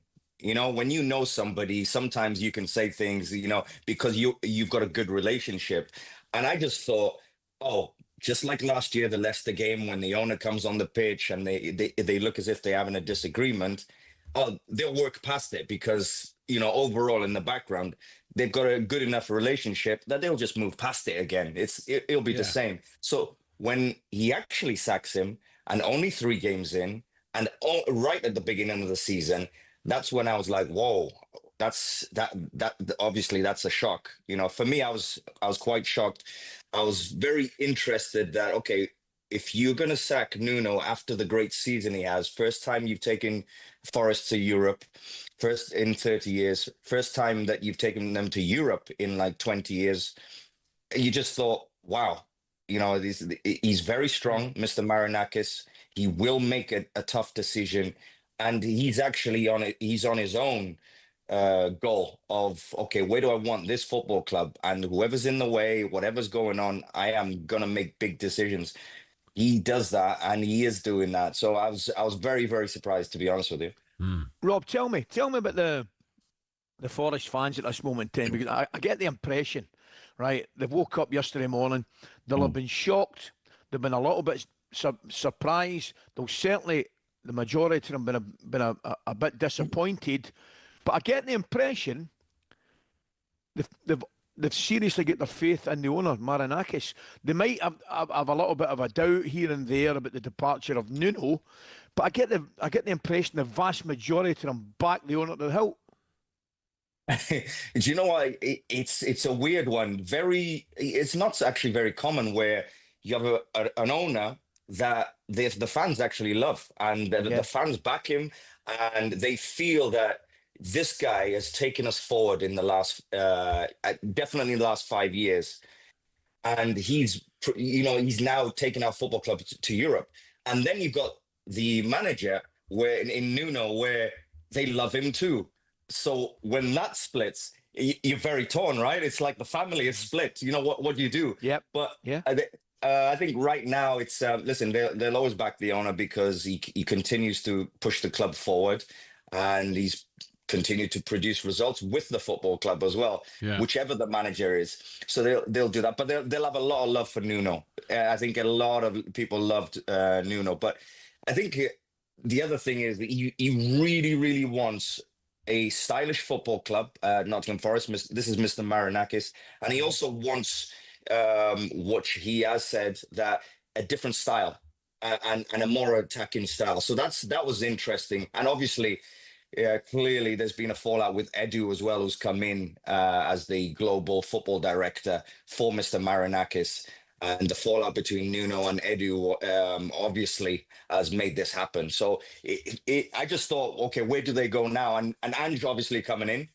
I actually like this, because I'm a big fan of Ange, because these days everybody wants the result. Everything's got to be so perfect, and you got to get results and play this way. And everything has to be so perfect. I got news for you. Football's not like that, Alan. Football's not that way. And sometimes I just feel like somebody like Ange, let's face it, that first season when he come in, he was a breath of fresh air to football because everything was different. Everything was the opposite. Everything was attacking football. He said, our team is going to come and entertain you and you're going to love it. And we have done. And I think it got overshadowed by Tottenham 15, finishing low in the table. That's not also what we love football. So I think Ange, he brings what we love about football, and he's a big character. I actually think that this Forest team is actually set up for him. People, I think maybe have not seen the little details of this Forest team, but I actually think it's set up for him, with the players that they have. I'll tell you why. You look at the back four, excellent defensively. That's what Ange needs. He got loads of injuries at Tottenham. What did he want? He wanted a high line and people who can recover. Well, 3 are out of the back 4 at Forest. I've got speed, not just a Van der Ven, who hopefully he gets us out of trouble. Well, all 4 of them are very good. The goalkeeper is excellent, so it's an upgrade to Tottenham. And you talk about Elliot Anderson. I heard you talk Great about last night, wasn't he? He's now an England international. This young man continues to impress me, guys. He continues. He's not fearful of the moment, and he says, "Give me the ball, and I've got no problem handling it. I've got no problem playing with the Declan Rice. No problem. I've got no problem with the big star. Yeah, give me the ball. No problem." Rob, one or two of the players who were missing last night for England, the likes of Bellingham, Saka, Cole Palmer, You know, I wonder what they're thinking this morning, having watched that result last night. Okay, it wasn't one of the big boys, but Serbia away is not an easy game. And as you mentioned, Anderson was superb, him and Rice together. It looks as if, you know, they've been playing for 20 games together in an England shirt. Yeah, Elliot Anderson, you know what? I've played with players where you don't need to play 20 games with them. As soon as you kind of play together, you click. He's one of those that he actually makes other people better. Right now, Elliot Anderson is saying, give me that seat on that plane for next year, because he is playing at a level that says, I'm going to be in the England team next summer. Watch it. Try and get me out. Yeah, exactly. I think he's so good. You know, I think he's gone under the radar a little bit. It wasn't the big move from Newcastle to Nottingham Forest. But right now, the way he started and the way he's playing, and he continues to impress even with England, you just think this boy has a big level. I think Nottingham Forest, the way he's going, I think Nottingham Forest will be turning down big money in the next year for him. I think it's going to be a real fight to keep him for Nottingham Forest. Yep. Rob, great to talk again, mate. Thank you very much. Rob Earnshaw there. Right. It's coming up 7:46. Don't forget, you hear live commentary of Ange Postecoglou's first game in charge of Forest. It's going to be tricky. Live on talkSPORT away at Arsenal this Saturday lunchtime. Coverage starts at 11, kick-off 12:30. Right, still to come on breakfast. Superstar Breakfast preview on talkSPORT with Travis Perkins. Doing what matters for the trade. Find your local branch at travisperkins.co.uk. It's coming home. It's coming. Steady, will you, Ed? Eddie. Ed, you're not even English. England fans, we're still taking your calls. It is last night the starting 11 that Tuchel should lead with after a very good performance last night. Can it win you the World Cup? Is there no room for Bellingham, Palmer, Saka? Whoa! 03717 22 33 is the number you need. Get in touch and let us know. That was a look ahead. We're good friends at Travis Perkins.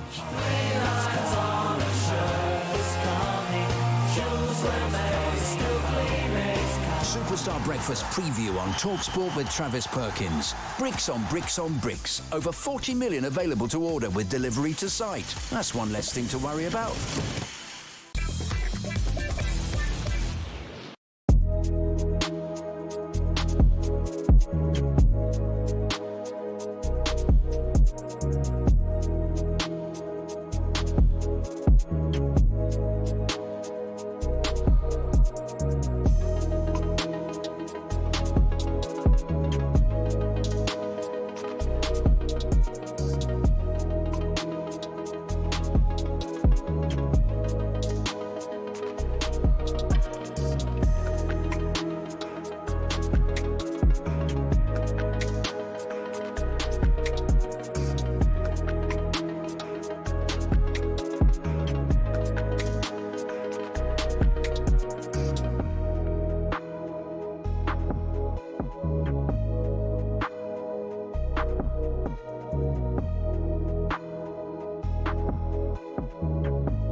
This is talkSPORT Breakfast. Alan Brazil Ally McCoist. A bit of a party in the USA with a hugely talented and wonderful Miley Cyrus there. But why, oh why are we playing it?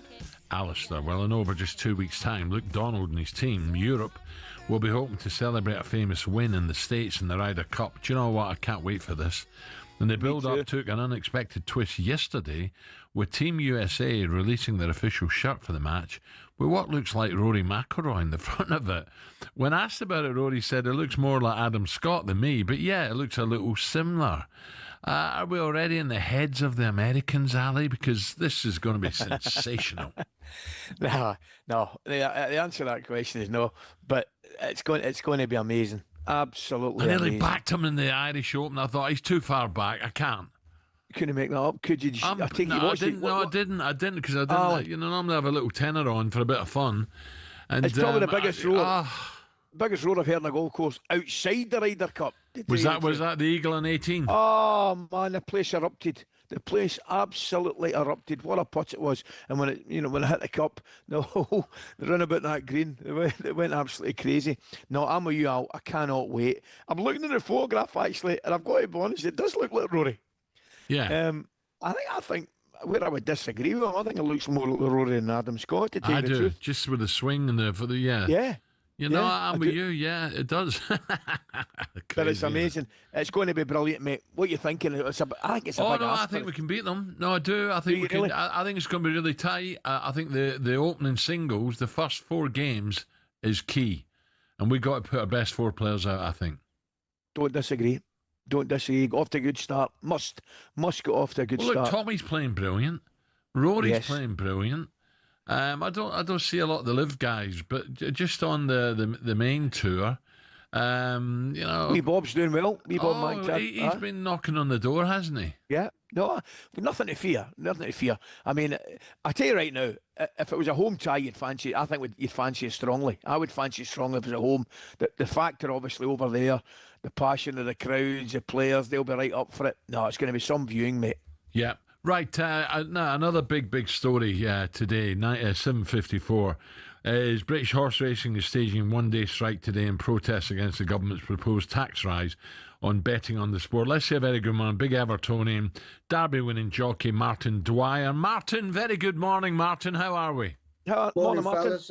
I'm great, thank you. I wish I was coming on to talk about what a great job Davy Moyes has done, but no, it's bad news for racing at the minute. Have you been down to the new stadium, Martin? It looks fantastic. Oh, it's just out of this world. I've been to the Spurs ground. That's the second best in the country, but Bramley Moor is just amazing. Well, I'm delighted, and I'm delighted to see Jack smiling again. And Davey said, "Come on, out you get, enjoy your football again," and he is. Right, we're here to talk about this crazy government again. I don't want to get political, but this is just an absolute joke, nonsense. The second biggest spectator sport in Britain. Not everyone's cup of tea, but thousands and thousands love it. More than 1,400. People get 1,400 fixtures a year, 330 million revenue hit to the industry in the first 5 years, the same with this tax. It suggests 2,750 odd jobs will be put at risk in the first year alone. This is totally different to the tax on gaming machines, Martin, isn't it? We're talking about people's livelihoods here. We're talking about people care for these beautiful animals. We're talking about people You know, it's a hard job in working in the stable. Never mind the jocks; it's hard enough the jocks, but the stable lasses, and lads. You know, the cup of teas, the little sandwiches they have and stuff. This is massive. The government have not looked into this, possibly. They've just think, how do we grab some tax? Gambling, that's the one. They don't realise this is a big, big industry. Yeah, exactly that, Alan. To compare betting turnover on horse racing with the online game, and it is totally ridiculous. That's just a game of chance, isn't it? Computer generated, where our sports, as you say, second biggest spectator sport in the country, employs a lot of people. It's a massive industry. It's a lot of cultural history there. Tradition, and I guess if people see the headline, Alan, the government to tax bookmakers, people will be okay with that. But it's not that simple. The way racing is funded, correct. A certain percentage of the bookmakers' profit goes back into racing to sustain the race courses and keep racing going. It's been like that since the 1960s. So if the bookmakers' profits are slashed, then they've calculated that racing's going to lose 66 million per year, which will lead to untold job losses, racing struggling, and possibly the closure of a lot of race courses, especially the small race courses in rural areas, and they provide so much more to communities, especially, not just on race days. So it really will have a massive effect on British racing, and it's just a crying shame, really. Man, tell me, mate, there's no obviously cancellations at Lingfield, Carlisle, you talks on Kempton Park today. I mean, it's a strong measures, but it looks as though strong measures are required. And I tell you where I am with it a little bit, and I don't know whether you agree as well. I mean, if they hit the betting companies, which it looks as though they will, that, a lot of the punters would say, well, maybe they can afford it. But effectively, it'll have a snowball effect, mate, because the betting companies, quite rightly, will look to get their money back. And at the end of the day, it'll be the punters again that I think will suffer. Yeah, for sure. It's going to reflect in the prices and the service that bookmakers offer to punters, really. And, we've all heard that term, you never see a bookie on a bike, but it's not that simple. That's not how things work. Certainly with racing, bookmakers do make a healthy enough profit, but the way racing structures, they have to put a large percentage of their income or their profit back into racing to keep the whole thing funded, because race courses can't rely on their gate money alone to be sustainable. It's worked like that since the 1960s, I believe, since they licensed betting offices off course, and it's the way racing's funded. So it's going to affect a massive amount of people, their jobs, and when the race courses go out of business and are concreted over or turned into solar farms, it'll be too late. Yet again, this government are just not listening to people and just grabbing as much as they can. It's interesting you say that about just revenue from punters. The Premier League couldn't survive on supporters' money alone, admission. It's all to do with sponsorship, it's all to do with TV money. That's how the Premiership can afford these big players. Racing is desperate. They need TV income coming in. They need a part from, as you say, part of the bookmakers' profits going back in. Even now, if you own a horse, you're talking about minimum 30 grand a year netto. And also the prize money is not fantastic unless you've got a great horse. So it really is an uphill struggle at the moment in racing to make it work, but people love it.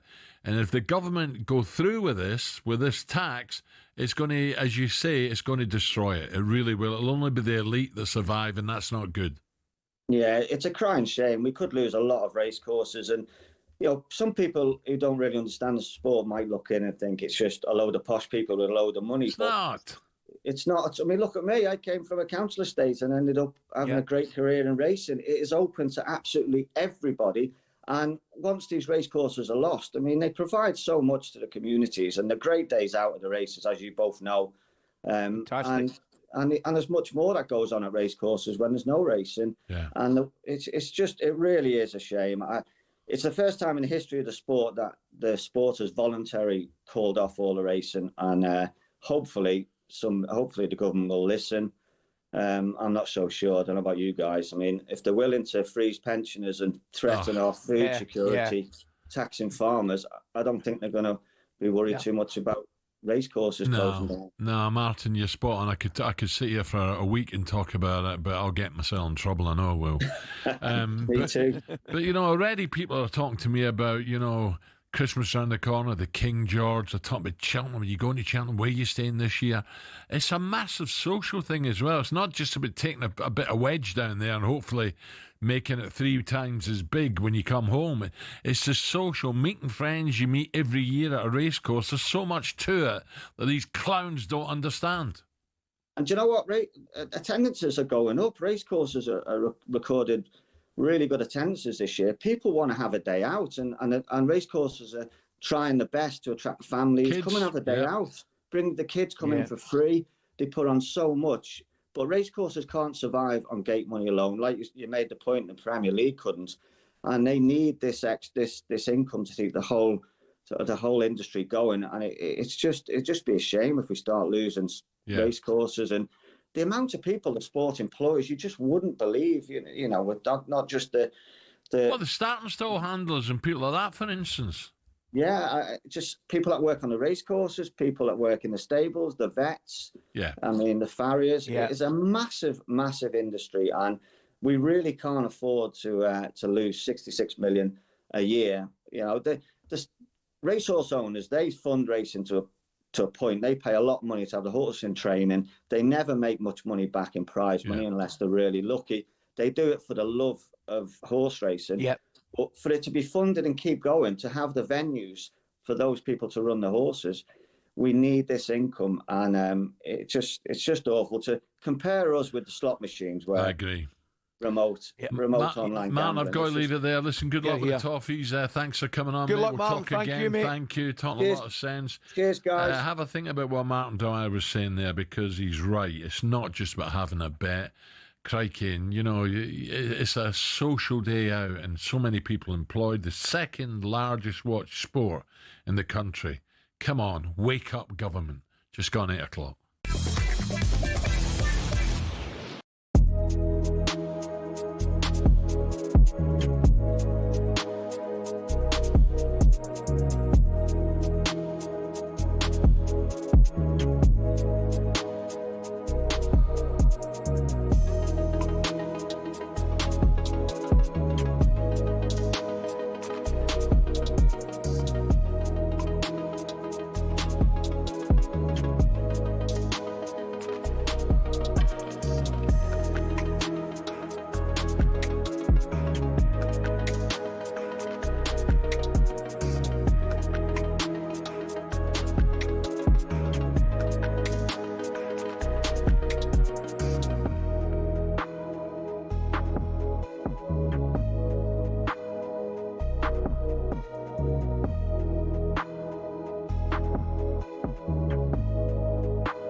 Football fans all have stadiums we love, but do any of us have a pitch that we love? It might sound like an odd question, but pitches can be different sizes with big consequences. Why is that? And what are the actual rules? Back when association football started, pitches could be up to 100 metres wide and 200 metres long. That's longer than Ellen Road. Not the pitch, the stadium. Anyway, UEFA wanted a standard across Europe for international matches, which became 105 metres long and 68 metres wide. But some clubs had been rebels, not intentionally, but because of the stadiums. Take Highbury, for example. It was 5 metres shorter and a metre narrower, meaning away sides had a challenge to adjust. White Hart Lane was exactly the same. And actually, when Spurs temporarily moved to Wembley, they asked the FA to shorten the pitch. The FA, very offended by the sacrilegious suggestion, said no, which in fairness could have actually benefited Tottenham because when they moved into their shiny new stadium, the pitch was exactly the same size as Wembley's. Today, Forest pitch at the City Ground is a big one. It's 2 metres wider than any other pitch in the Premier League. But the smallest of all, Craven Cottage, just 100 metres long and 65 wide. No excuse for not tracking your man. There are a couple of crazy outliers in Europe too. At Napoli's home ground, the Stadio Diego Armando Maradona, the pitch is a whopping 110 metres long. At least they don't play on a slope like Newcastle do. There's a 2-metre incline on the pitch at St James's Park. And don't get me started on the old pitch at Yeovil too. It used to be a slant of 2 metres corner to corner and across the halfway line. So UEFA have their standards. So do the FA, but they do give pitches in England some wiggle room. Pitches can be anywhere between 90 and 120 metres long and between 45 and 90 metres wide. I mean, the rules state you can't have a square pitch, but in theory you could have one that's 91 metres long and 90 wide. Imagine rocking up to play a Sunday League game and the pitch is basically a square. So there are rules and regulations on sizes, with a UEFA standard that roughly everyone follows. But as we all know, size doesn't matter, does it?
Good morning, talkSPORT Breakfast with me, Alan Brazil Ally McCoist and Arnold Clark. Get the UK's best used car deals guaranteed.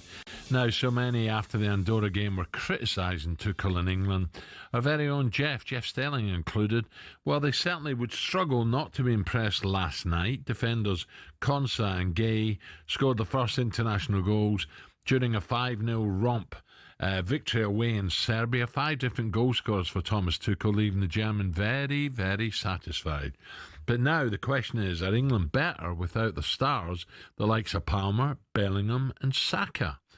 John is now live from Belgrade, a man who scored in his England debut and now captain Sierra Leone. Yeah. A very good morning, Stephen Colker. Stephen, good morning. Morning, Stephen. Good morning. How you guys doing? Good. Stephen, did you watch it all last night? Yeah, I watched it. Yeah, it was pretty good, eh? Really impressive. Really impressive. I think that's the best I've seen him under Tuchel so far. Obviously the result reflects that. When you win 5-0, it's always a good thing. But I just thought as a team they played really, really well yesterday, and I thought that it's a positive sign of good things to come.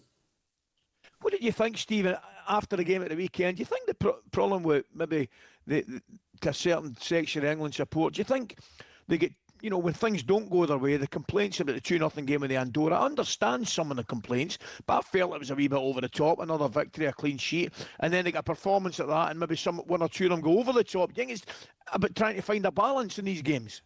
Yeah, I think the balance is always important in football, but I can understand the fans' frustration because I just feel like sometimes there is just no pleasing fans to a certain degree, because if you lost at home, then there would be definite questions asked. But winning 2-0 and getting a clean sheet, you've done your job, so to speak, right?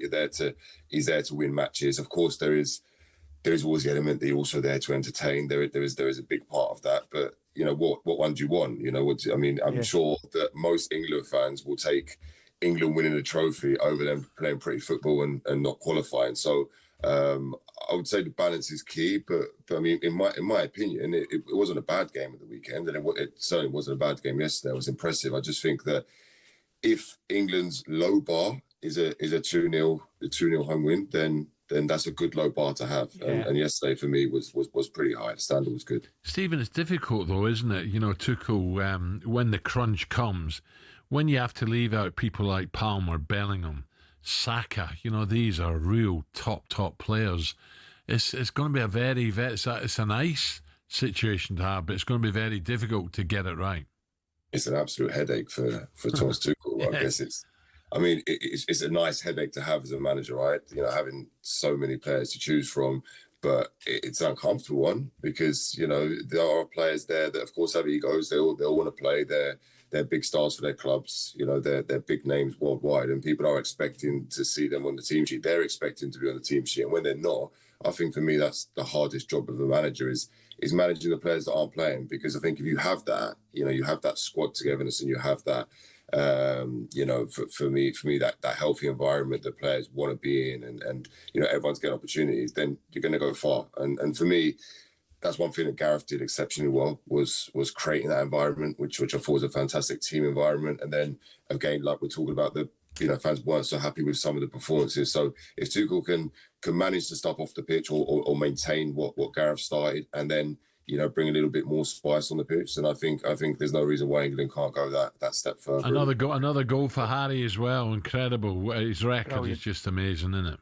It's insane. That is absolutely incredible. This season, how he started, last season, how he finished, it's phenomenal. So he doesn't seem to be showing any signs of aging. Tell me, mate. I'm dying to ask you, mate. I want to get this England stuff out of the road, and I want to ask you, how's life? Tell me about where you are, how you're enjoying it. I mean, what a career you've had, mate. Very random career, I know. Been everywhere. Where are you now? Sierra Leone?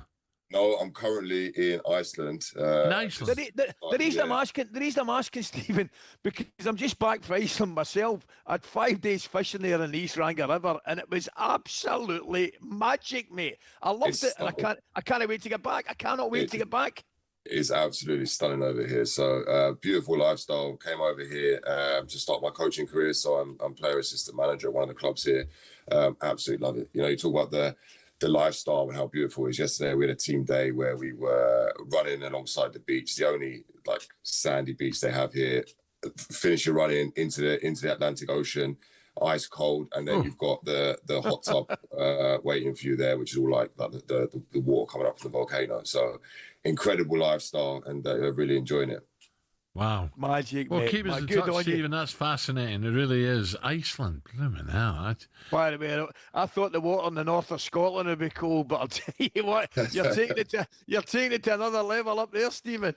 I know, because honestly, it's when I'm seeing 50, 60, 70-year-old people alongside us doing it, then I'm like, I've got no excuse. I've got to get in there because I said it's a cultural thing. Everyone's there every morning, so it's great. Brilliant, great Stephen. Great to talk. Thank you. Keep us in touch. Stephen Colker there in Iceland. Unbelievable, Ali.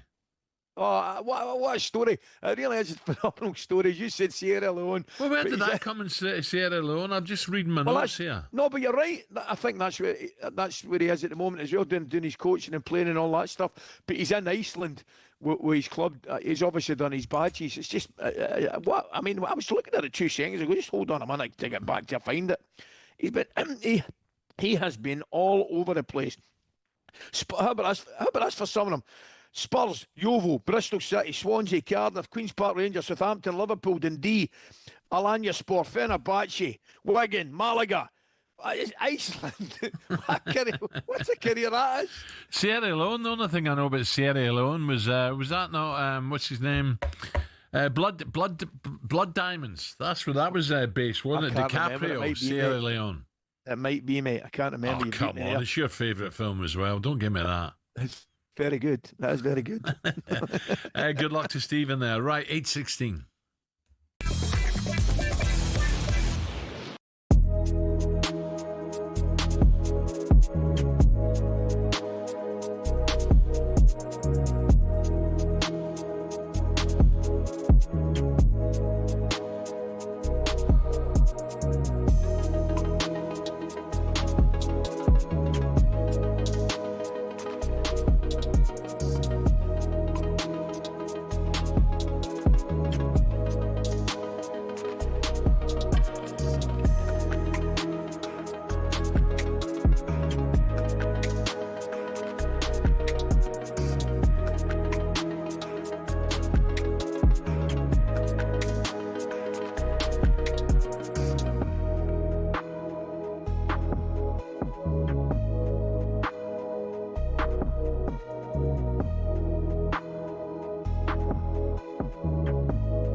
Okay, 8:21. Let's head straight to the phone lines now. 03717 223344.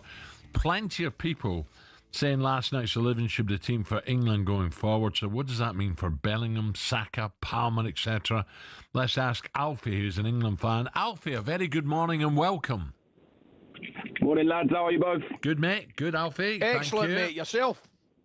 Yeah, not too bad, thank you. Not too bad. Yeah, just wanted to talk about last night. I mean, obviously, great performance. I think these, so-called fringe players, they've done no harm to themselves whatsoever. Also, I thought Serbia were awful last night as well. I think they've supposedly had quite a decent home record over the last few years, but I thought they were pants yesterday. I've heard a few people saying about, leaving your Sakas out, your Bellinghams and stuff like that. I just think it's rubbish, to be honest. I think you've got Saka and Bellingham, arguably two of the best players, in Europe right now. Why would we be leaving them out going forward? As I said, I think these players have done themselves no harm with being in the squad. Madueke, I thought he had a good game last night. I think he's quite a direct player. I do like him. Elliot Anderson as well, really good player. But well said. Leaving these players out, I think it's a bit premature. As I said, Serbia were awful last night. Well, Alfie, you're right. Look, Saka, Bellingham, and Palmer. Let's not forget Palmer as well. You're talking about here when England take on the big boys. And Serbia, once upon a time, had some great players. Clearly, they don't have that at the moment.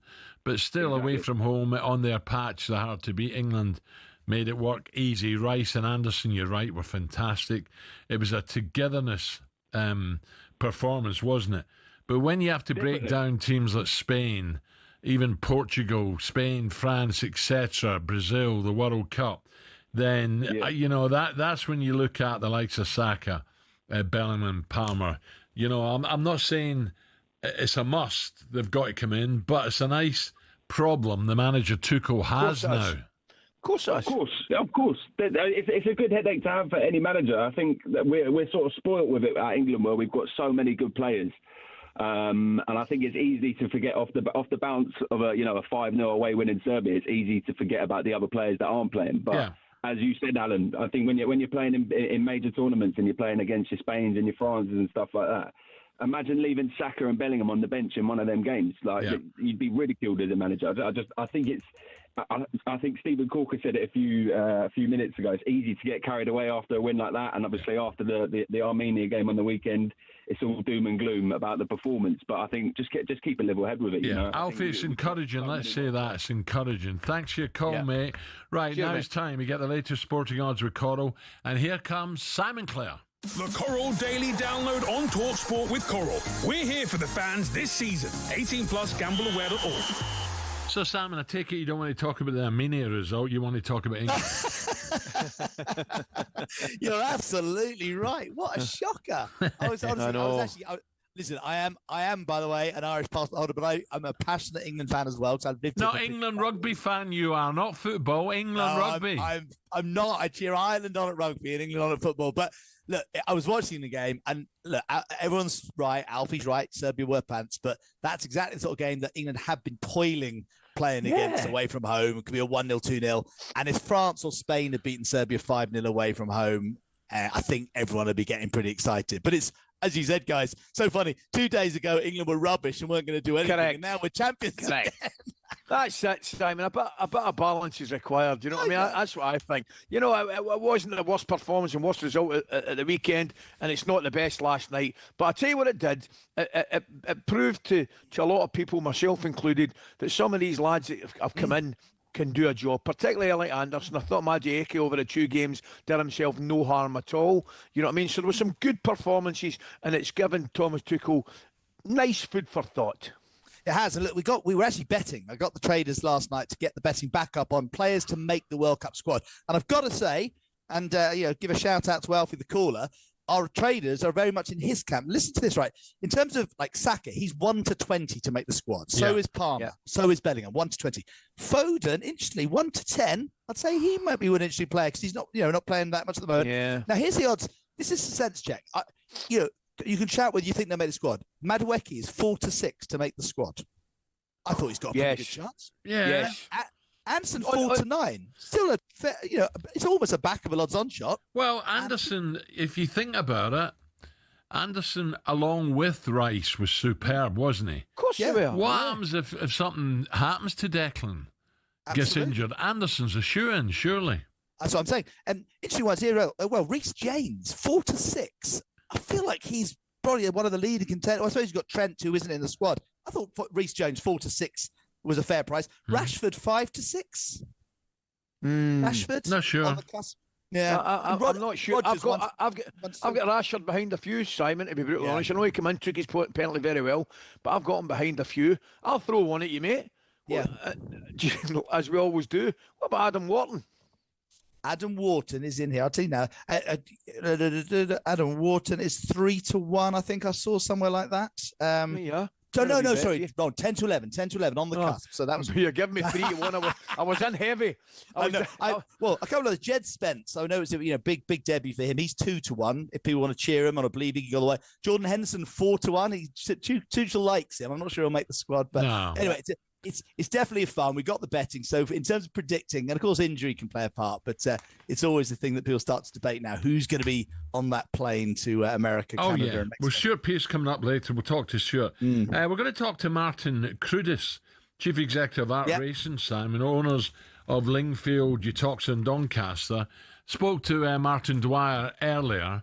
My producer was shaking his head at me. I was a little bit strong about the government, but how do you feel about this strike? Honestly, look, you're a bookmaker, a big bookmaker, one of the best.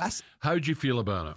Listen, it's a real threat to racing, to betting, and to other sports like darts and rugby league, which get a lot of money from betting. I mean, this is all about the government looking at tax changes in the November budget, end of November, and there's a real suggestion. They're already looking into harmonising betting tax, when, of course, there's 21% tax on gaming, 15% tax on racing and sport. And, of course, when they talk about harmonising, that implies it's going to meet in the middle. It's not. The implication or the inference is it's going to be a tax increase. And tax increases will hit racing badly. They get £350 million of revenue in levy and media rights, which help fund the sport from betting. Anything that hurts betting will hurt racing. And, of course, a tax on betting will hurt betting. And it will mean shops, jobs under threat.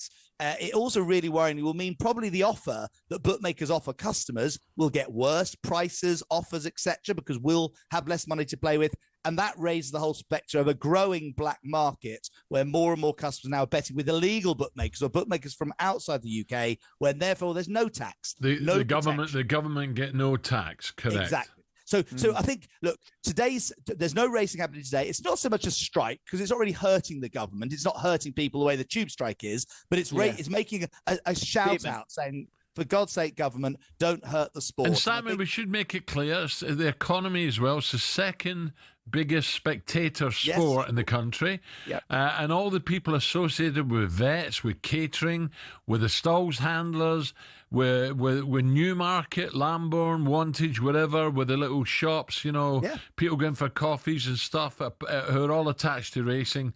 This is horrific. They haven't looked into this.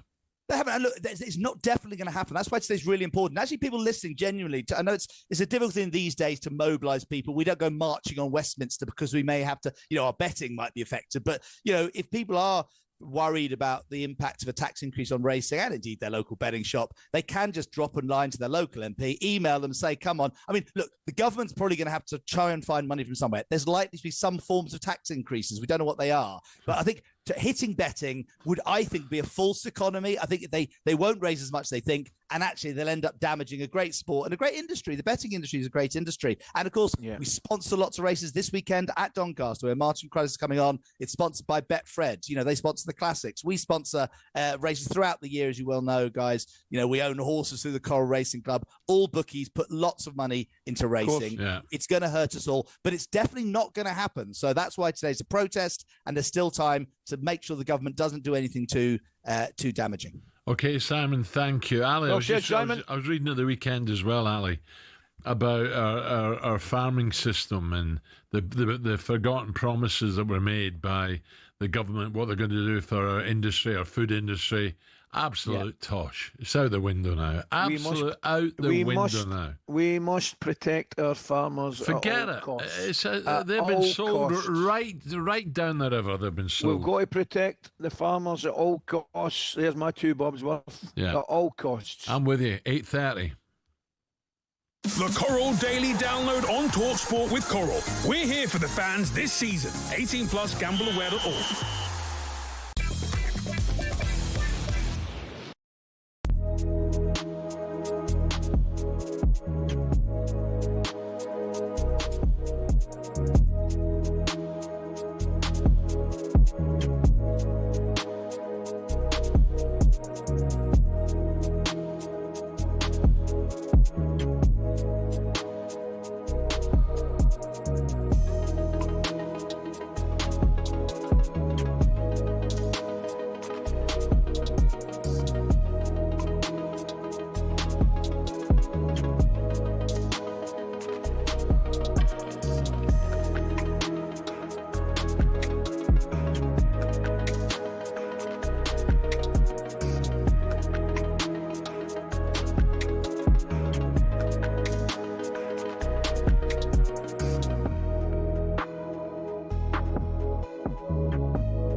Shin pads are a footballer's best friend. Even if players like Jack Grealish do wear such small ones you can barely even see them. But what's the story with shin pads, and are there actually any rules on how big they should be? It all started with cricket, actually. Cricketers had been wearing shin pads since the 1700s. It was thanks to this guy that shin protection made its way over to football.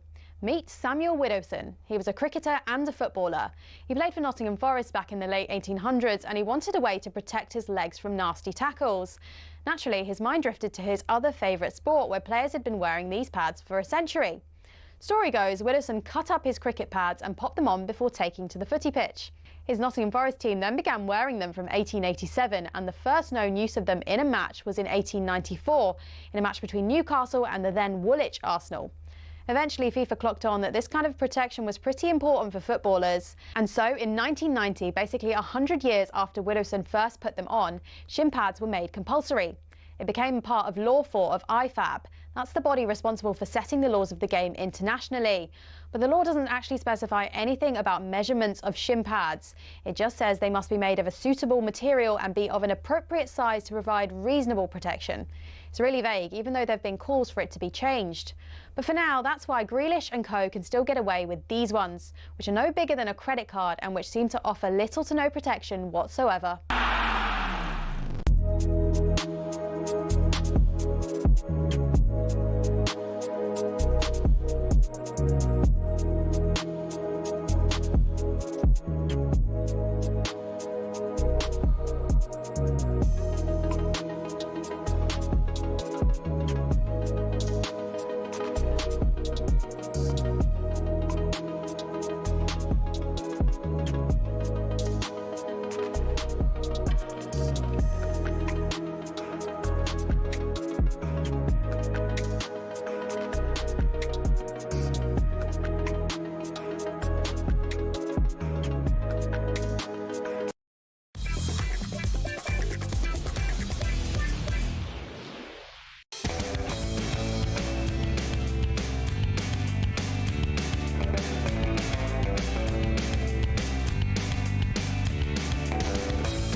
Okay, 8:33 on talkSPORT, the talkSPORT breakfast with me and Ally McCoist and Arnold Clark. Ally, you still there? I feel I've hardly spoke to you this morning. Oh, I'm here. It's been a busy show, all right, mate. It's been a busy show, but I'm here. Everything's good, mate. What you got on today? Tell me. I've got a quiet day. I'm back down to London tomorrow. I'm busy. I've got a really busy couple of weeks coming up, mate, but I've got a quiet day today. I've got two charity gigs again, Thursday, Friday. God, and then Sunday. Thursday. I've been busy. You've been unbelievable, have you not? I know, just lately I have. Yeah, but it's been great. Really, really great, honestly. We've done a lot for the injured jockeys as well, and they supported it brilliant. So it was great. It was great. A couple of great golf days, yeah. Oh, Brockett always magic. I'm telling you, it was so good, so good. Really, really, I can't thank them enough. And the Whispering Angel, wow, honestly, I was just reading the Bosch. He was there on the, was it the Thursday? And he's in the mirror this morning. I don't know what he's been up to. I've not read it all yet. But he didn't want to leave the Whispering Angel bar. You know, he just said, you might stop there, have a quick sip and on your way. I saw him in Portugal. Oh, no. I bumped into him in Portugal. All right. Oh, you love this, right? So we're in Vallamura, and I'm nipped out for a wee sandwich with the boys in Viv, right? And I can see him coming. He's walking along. I think it might have been with a mate, a cousin or something like that, and he had the wee one with him. So he's looked at me, right? And I went, how you doing? Right? And before he can say it, and I went, no, I'm not coming with you. Yeah, he does love a pint. But he was in brilliant form. He was in great form. He's he's got a bit of controversy, but listen, at the end of the day, he's, I tell you what, he is a very generous guy, Tom. Very, very generous. Yeah. And I hope he does well in Strictly, so we'll leave it at that. Right now, the hardest working man in broadcasting, the Moose, Ian Abrahams, has been out and about with the stars again. He wished a very happy birthday to a very famous presenter and also caught up with the Chelsea legend, John Terry. Moose began by asking for his reaction to last night's England win. Good performance, I thought, especially after the first game, which, played against Andorra, really tough to kind of break down and make it really difficult. So good to see an exciting performance from the boys. Going forward, yeah, but in your position of central defence, do you agree that probably we still need to nail down who properly plays alongside Mark Gahey game in, game out? Well, I'm not sure because Stones has been injured a little bit. So Ezra's come in and done well. There's other players that can come in, and Levi's out and kind of injured himself at the minute as well. So, you've got to be adaptable in the national level as well. I see that I think in one tournament I played with 4 different partners, and you have to be adaptable and you have to have the quality first of all for them to come in and keep the same level. And I think a lot of them have that as well. So hopefully whoever comes in or replaces that next person is going to be the very same level. And live on talkSPORT this weekend we've got Brentford and Chelsea. World Club champions now. I've got to be, for the next 4 years, not champions of Europe, we know what we are. Champions of the world, we know what we are. Yeah, we are. A lot of people aren't happy with that. Look, just say that a little bit louder so everyone hears. Yeah, listen, it's great to say the first club to win absolutely everything, just so everyone knows. but this season, last season Resca was talking down the Premier League. This season, they've surely got to go for it, Chelsea, haven't they? Well, I think we always go for it. I think any big club at the start of the season has to have that as a mindset. But I think in terms of him saying that last year and probably this year, there's teams that are more experienced, got more experienced squad and have been there and done it before as well. So we'll quietly sit below those boys and keep putting in performances. We've had a good start to the season, 7 points out of 9, and Brentford's an opportunity to go and win. Yeah, speaks well, Ali, doesn't he, John? Of course he does. Speaks a lot of sense as well. Good golfer, plays at the Wisley a lot. By the way, better than good, mate. Absolute top class. Right? To be fair, he plays enough. He should be good to begin. But no, he can play. Don't worry about that. Good lad. Good listen. Moose has also been at it again on X, wishing a happy birthday yesterday to the iconic fashion designer, Gok Wan. There's no way he knows Gok Wan. No chance. He's a real one. Never mind anything else. Talk to Gok Wan. I'm not having that. Moose wrote, happy 51st birthday, the real Gok Wan. Have a great day, my friend. Yeah, all right, Moose. Hey, the double act you never thought you couldn't get enough of. Got one in the Moose. Nah, what have they got in common? Can you believe it? What have they got in common apart from? Oh dear. They both wear specs. That's about. I think the moose needs specs. Look, honestly. What a tube.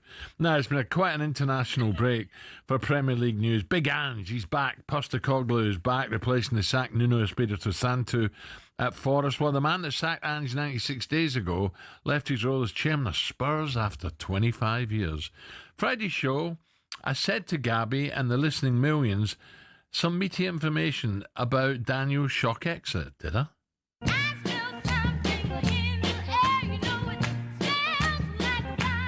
Sunday, I've got a big summer barbecue down at Newsells, and the owner of the stud down there is a massive Tottenham fan, and he's one of the sort of vice presidents, so they'll know a lot more than me. Will you give me a call? Let me know. Well, not really. No. You have to listen to Wednesday's show. Adam's got something on Sunday. Oh, you're going to get a bit of gossip? I've got a big summer barbecue, and it's mainly... September? Yeah, no, but it's mainly that it's so busy. It's down at a beautiful stud, 1,200 acres, and a lot of top representation over there. So I'll find out. But you send an email. I know Poch wanted to come back. Your mate Poch. Oh, he'd have come back. No danger. That could still happen in the future. Right? Have you spoke to him? He might be there Sunday, actually. Really? Maybe. Yeah, That's maybe. mad. He'll take some replacing, lads. Yeah. He will take some Totally replacing. I'm hoping Sunday I've got a big barbecue down at Newsells, the stud, and all the Tottenham lads are there. So hopefully I'll get a little idea of what's happened and how long this has been going on for. You can tell Ali for his show on Monday. Look, let me tell you, let me make things clear here. Radio's repetitive because there's people coming in and coming out, coming in and out all the time. That's why you repeat yourself, okay? So before you get clever, Radio's what? You got to repeat things over the 4 hours, haven't you? Because people disappear to work, other people finish work, come in and listen. So, but these clowns, they keep repeating it, don't they? Make you sound like a right numpty, a right tube. I start. What did you say? Radio was there? Repetitive.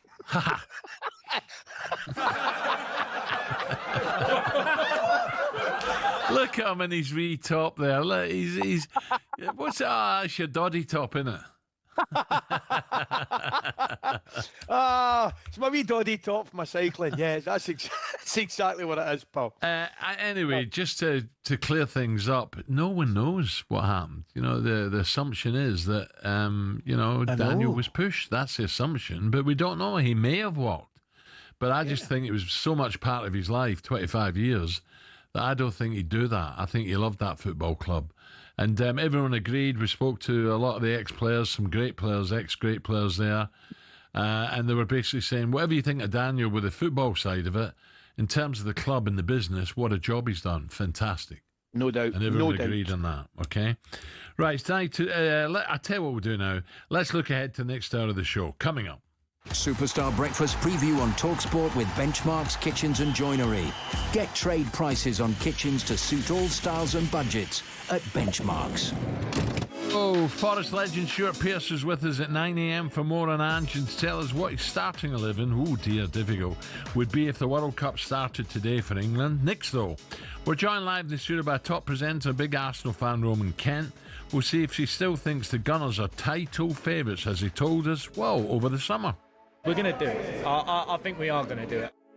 Superstar Breakfast preview on talkSPORT with Travis Perkins. With 250 hire branches nationwide, it's easy to hire at Travis Perkins.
Okay, 8:48. Ali's with me now. The Premier League has today launched Together Against Suicide, a new initiative to support fans affected by suicide or suicidal thoughts, helping raise awareness of information and expertise available to those who need it most. Every 90 minutes, can you believe this? Someone in the UK will take their own life. Wow. 90 minutes. Wow, I can't believe that. It's horrible. Together Against Suicide is backed by all 20 Premier League clubs and has been created with suicide prevention charity Samaritans, who provide people in the UK with free 24/7 support. Anyone can contact the Samaritans free anytime from any phone on, are you ready? 116 123. That's 116 123. Even a mobile without credit. This number won't show up in your phone bill, or you can visit www.samaritans.org. So one man who's doing a brilliant job to raise the awareness of a brilliant initiative is TV presenter and big Arsenal fan Roman Kemp, who is working alongside Tottenham CEO with the initiative launching today. So let's get more on this. I'm delighted to say that Roman has joined us now live in the studio. Morning, Roman. How are you? Morning, Roman. Good morning, mate. Yeah. Roman, that's scary. Every 90 minutes, someone in the UK takes their own life. That is scary. Yeah, I mean, listen, this is something that it was about. I looked at some of the dates, and it was about 2 years ago. I had an idea, and I went to Vinay Venkatesham, who at the time was the CEO of Arsenal, now at Spurs. Yeah. And we spoke about it, and I spoke to him, and I said to him, when you go into a football stadium, you know you have that feeling of safety. You have that feeling of you're around people that you're around an area that you trust. I never forget that moment whenever I went to my first game. I think my dad took me to Coventry away for some reason. It was so strange, and I remember holding onto his hand and not kind of feeling very safe at all. And then all of a sudden we joined the away fans, and he goes, you're safe now. You're with your people. These people that you know, and you can be happy. And ever since then, I've always obviously had that affinity with my club. And I said to Vinay, I was like, when I go into football stadiums now, there's amazing initiatives that you look around and you see, fights against racism, against homophobia, or, helping with inclusivity, and of course even Jeff Stelling and all the work that he's done around prostate cancer. It's brilliant to see. But the weirdest one for me was that the biggest killer in men under 50 is suicide, and in a football stadium you never really see much kind of awareness of it. And when you look at who is inside a football stadium is a honey trap for someone that is potentially going through suicidal thoughts, which is 1 in 4 men throughout their lifetime will have suicidal thoughts. Really? So I said to Vinay, I said, look, take the Emirates for instance. I said you've got 60,000 people in there. I said, if I took 15,000 people out of those seats, that's a significant amount of people that you would notice in the stands. And if you then put that up against the 1 in 4, that is how many people throughout their life have experienced a suicidal thought and not know where to go. That's the issue here. The main thing is that people don't know where to go when they have these thoughts. Some people go to A&E, but then A&E can be, a tough place to go for anyone. Yeah. Right? And especially in a crisis. And then you can look at waiting lists that you might be able to go on to go and see someone. And that could be as long as 18 months in this country currently. So ideally, the Samaritans is the best place. Well, this is the thing. It's not just about the Samaritans, because each club and each area within the UK has different needs. So what this is about is each Premier League club working with local charities and the Samaritans that can help see fans that need it as quickly as possible. Some as quickly as 2 days. They can have a conversation with a local charity. Well, the male 50 and under fits a football supporter perfectly. Yeah, exactly, and that's it. And it's about realizing that football has the capability of stopping and of making a significant dent in a proper crisis that is within our country, and especially within men, right, and women. And again, it's just down to that first conversation. For some people, it's like, most of the families that I've met that have been affected through suicide, it always comes down to the same thing. They all say they were the last person you would have expected. And the reason behind that is because that person doesn't know where to have that first conversation. And when you have that first conversation of admitting, I'm having these thoughts, I don't know what to do, your risk of suicide decreases significantly. I know Ali wants to, but before I forget, because I think this is quite important.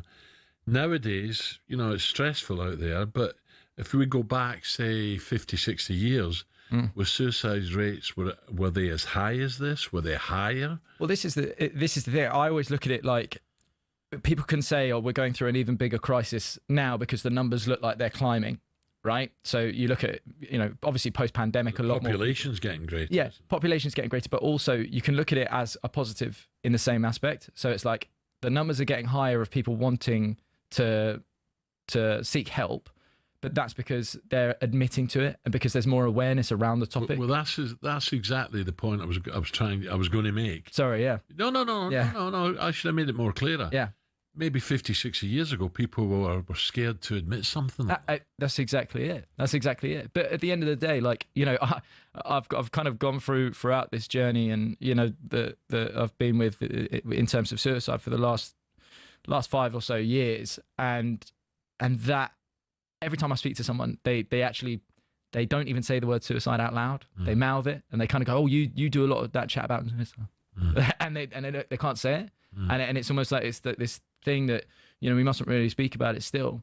And the fact is that when we, Vinay and I, that we had this set out goal, and we went to Richard Masters at the Premier League. Yeah, and Richard, backed this so incredibly, to the point where now we're in a state where at every match day for in the Premier League, for each match day in your stadium, around your stadium, a fan can find someone, completely low key. They don't have to say to their mates, "Hang on, I need to go and speak to this person." Whether that be a QR code that you can scan, whether that be someone you can go. So there'll be people at football clubs are going to be trained in this. Yeah. So there's about 11 clubs that we're running. So there's 10 clubs within the Premier League. We've also got Southampton that obviously were part of the initiative when it first started, obviously gone down to the Championship.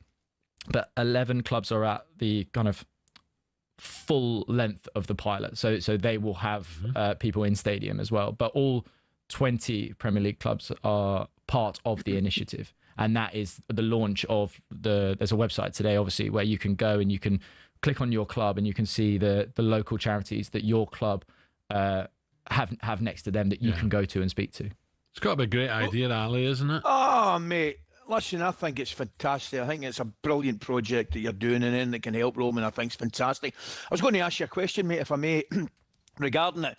I mean, Alan and I probably, I think it's safe to say, come from a generation where guys in particular wouldn't open up.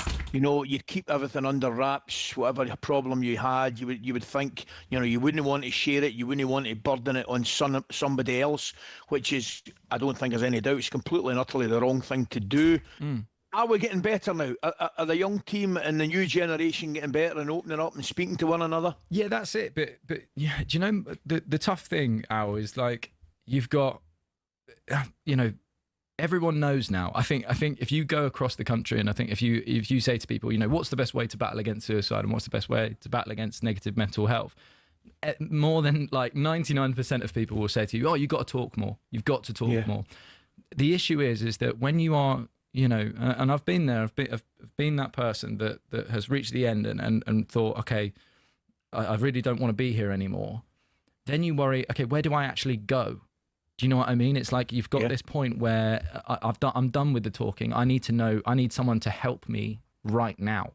And the current state of where we are in terms of society and in the UK is that if you get put on a waiting list, and by the way, the NHS and CAMS do a fantastic job in trying to see as many people as possible. But the waiting they're snowed under, aren't they? They're snowed under, exactly. But a lot of people aren't aware of these local charities that can work with their club, that can see people as soon as possible. And that's exactly what we're trying to achieve here is just making people realise that, look, you've all got the message about talking. You completely get it, and you've smashed it out of the park. Everyone is aware of that. But what's the next step? What is the actual? Okay, I'm at crisis point right now. I don't want to be here anymore. I need to speak to someone as soon as possible. Or it's even within a football club. Listen, we're all one when we're together in a stand. And if even if you're looking at the person next to you and you think, I worry about this person. What do I do? How do I approach that conversation? The club is there to be able to help support on things like that. So that's why I say, this is a message for matchday goers and friends of matchday goers. And the pilot project begins on Saturday. This Saturday, yeah. We'll see Arsenal, Villa, Brentford, Brighton, Chelsea, Everton, Liverpool, Spurs, West Ham, Wolves and Southampton, providing tailored environments to offer fans the opportunity to talk in safe, non-judgmental settings, as well as directing them to trusted support organisations. So that's a great idea. Right. Brilliant. Your club, just finish off your club, Arsenal. Yep. It's going to be tough. Liverpool have strengthened again, but Arsenal, you take on Forest, new manager. Ange is back. I know. Interesting to see how Ange is going to play with a high line with Murillo and Milenkovic. Whether or not they can pace it back. He hasn't got Van den Ven now. But no, do you know what? I mean, it felt like one of the most obvious moves that was going to happen. As soon as the Nuno stuff kind of kicked off, I kind of went. Shame, because Nuno, you look at what he's done at Forest. Yeah, I mean, we kind of have looked at it and kind of think, was there an issue is there an issue that all of a sudden the vibe has changed at Forest? The Edu's come in and then there's a middleman that he can't speak directly to Marinakis. So, I think he did great work, and I think Forest fans, rightly so, will be kind of upset that he is gone. Yeah. But who knows? Ange back at the Emirates on Saturday will be interesting. Yeah. Roman, always welcome. Thank you. Great work, mate. Together Against Suicide. So have a look at that, okay? It kicks off this Saturday, the 13th. Of some big clubs involved. So have a good look at that. Great idea. Appreciate it. Right, coming up to 9 o'clock.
And there are a few big surprises. First up, from rainbow flicks to pancake flips. Ex-Chelsea and Southampton defender Ken Monku switched up his footballing career to buy a Dutch pancake house. He bought out the shop, which had been his favourite pancake spot as a child, and before long he was mixing the batter and getting behind the stove. Next, Everton legend Thomas Gravesen swapped out the high stakes of the Premier League for those of the poker room. He made over 150 appearances for the Toffees and won the Scottish Premier League with Celtic. Turned out the Danish international was pretty darn good at poker. He racked up a reported £100 million from his Las Vegas adventures. Remember former Chelsea goalkeeper Petr Cech? Turns out football nets weren't the only goals he was pretty handy in front of. After retirement, he became a goaltender in ice hockey. Same skills, very different surface. And he even won a Division 2 title with Guildford Phoenix. For ex-Liverpool centre-back Daniel Agger, it wasn't just fancy footwork that was in his blood. He was also pretty good with his hands. The Denmark international turned to tattoo artistry after he hung up his boots. He'd qualified as a skin artist while at Anfield, and he then became the co-owner of his own tattoo company as well. It's not all glamour for ex-pros, though. 1966 World Cup winner Ray Wilson set up a very different kind of business. He became an undertaker after he retired. Finally, not many people can say they've won both a World Cup and starred in an Oscar-winning film. In fact, there's only one person in the entire world who can say that. Frank Leboeuf, the former Chelsea defender, was part of the 1998 France squad who won the World Cup. He ended up marking Brazil's Ronaldo in the final and helped his side to a 3-0 win. But Leboeuf had already begun acting on the side while he was playing football, and his biggest role came some years after his retirement when he landed the part of a doctor in the Stephen Hawking biopic The Theory of Everything. I embrace the career of acting, so I want to learn more. So seeing lots of movies is a part of my job. To be honest, with all the dramatic diving in the game these days, there's probably tons of ex-pros who've got the acting skills to make it in Hollywood.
Okay, 6 minutes past 9 o'clock. talkSPORT breakfast with me, Brazil, Ally McCoist and Arnold Clark.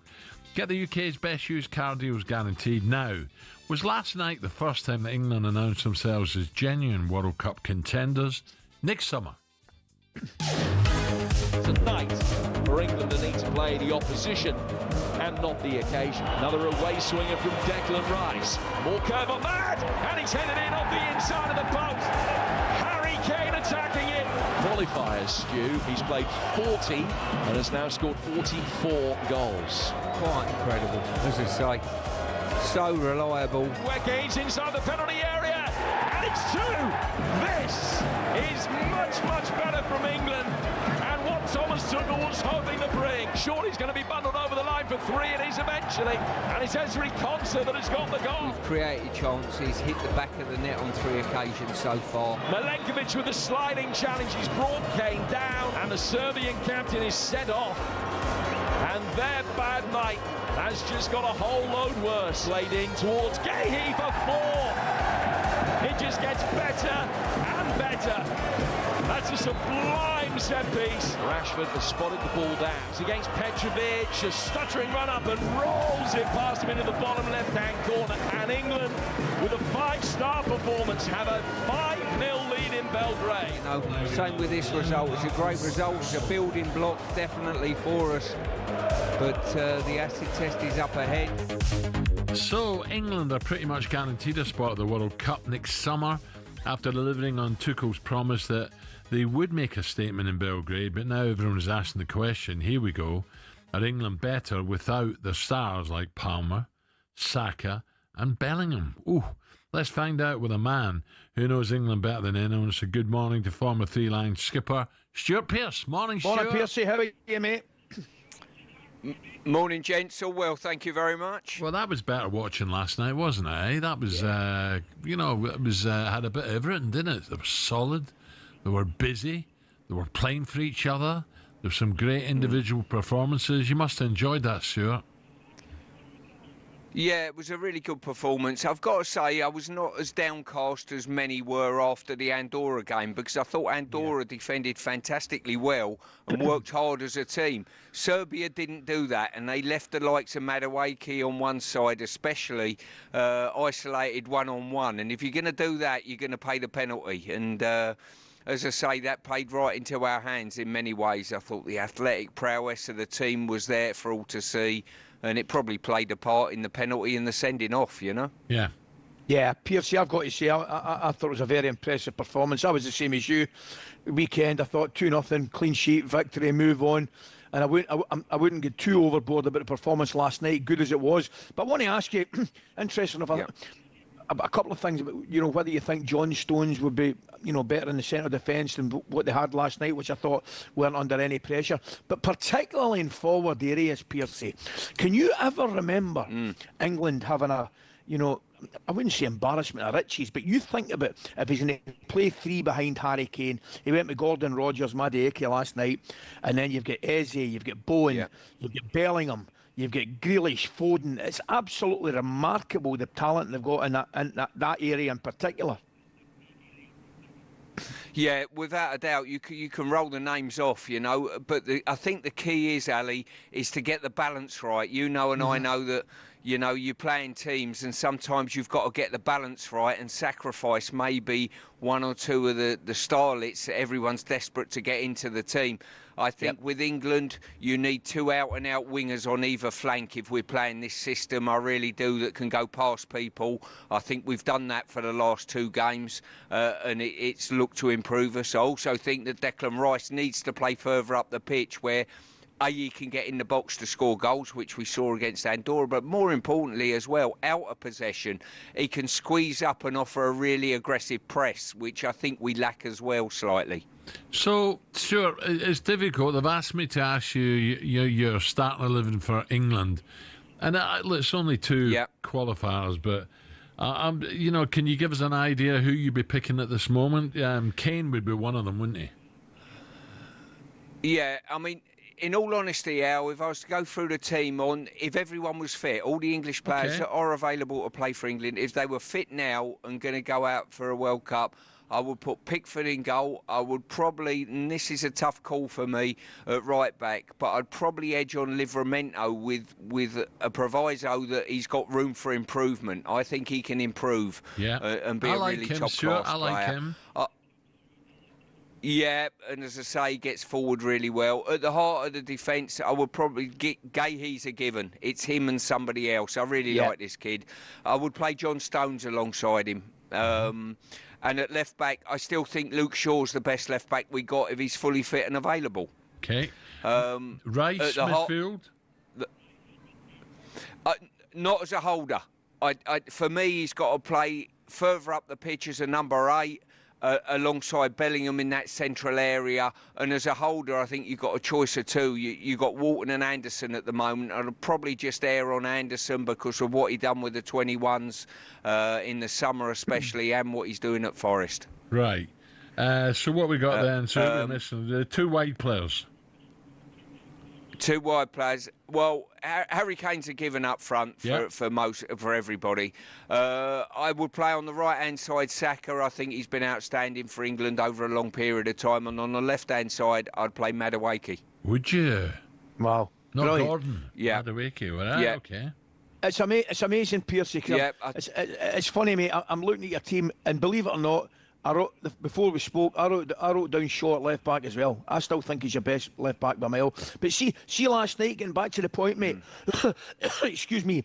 The one thing that I really enjoyed about Elliot Anderson's performance and the way he plays the game, you don't know whether it's a 4-2-3-1 or a 4-1-4-1 because he sits and protects and does, as you correctly say, allow Rice to get forward. Where I think. We've seen recently in the last 18 months or so, he can be a real threat because he has the athleticism to go both ways, up and get back. And I think that is key. I think it's key to allow Declan Rice to do that, mate. Yeah, without a doubt. I mean, he's got the energy to get into the box. He's also got the energy to get back and make a 2 on occasion alongside Anderson if need be. And more importantly, I think our press from the front is not great. I don't think it's Harry's forte, as we know. So when Dec goes after people, he's like a lion chasing a gazelle down, So he's really good. And if I had a criticism of Dec on occasion, I think he slows the game down when he's playing that deep lion role a little bit, So I think it ticks a lot of boxes and gets more out of Dec. Yep, I agree. No Palmer, Stuart. No Palmer? No. What I would say to the likes of Palmer and Foden, if you're going to get in this team, you're going to have to get in as a number 10. Because I think if you play either of those out wide, then it's not their forte to go past people. And this formation needs 2 wide players to be old-fashioned wingers, if you like. Get turned and run at people. Okay. Piercy, it's vital, mate.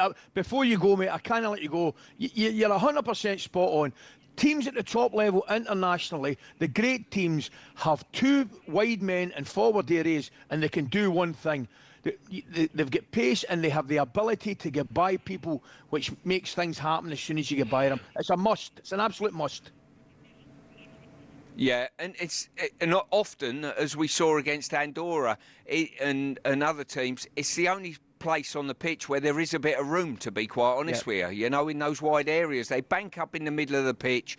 Your number 10 and your centre forward hardly get a kick of the ball, and you've got to ferret it out wide and switch play quickly. Correct. Interesting. Saka comes back a lot rather than go down the outside, whereas Madueke likes to go down the outside. Now and again comes in and keeps the ball. Interesting. Sure. What was the atmosphere like? No trouble, no hassle after the game? No, there was a couple of moments after the game was fine. By the time we left the ground, it was fine. Good atmosphere in the ground. The England performance quietened the crowd down. I've got to say, we dominated the ball from the first minute and the crowd were really quiet. The England fans were absolutely exemplary. Minute silence beforehand. Both teams were exemplary, respecting that, which was very good. And on the odd occasion, we thought there was some sort of tension in the crowd and some of their crowd leaving early. But I think the result just dictated that. Yeah, brilliant. Okay, safe journey back, Stu. Thank you. Safe journey, Paul. Stuart Pearce there. Take care, gents. In Belgrade. Right, we're going to talk boxing and racing coming next, 9:16.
9:20 on talkSPORT. Now, thanks to Arnold Clark Charge, we have some electrifying cash prizes up for grabs on talkSPORT in our EV Lover competition. Along with fully charged amounts of cash to give away, we've also got 3 places up for grabs to take part in our grand final in Glasgow next month, where one lucky winner will get their hands on a fantastic new MG S5 electric car. How good is this? So get involved. Simply head to talksport.com/win and get your entry in right now. That's all thanks to Arnold Clark Charge, ultra rapid EV charging at an ultra low price. Find out more at arnoldclark.com.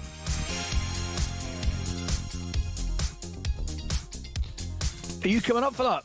I hadn't planned to, Alistair, to be honest. I'm coming up to Glen Eagles, though, a week on Friday to see you. Yeah.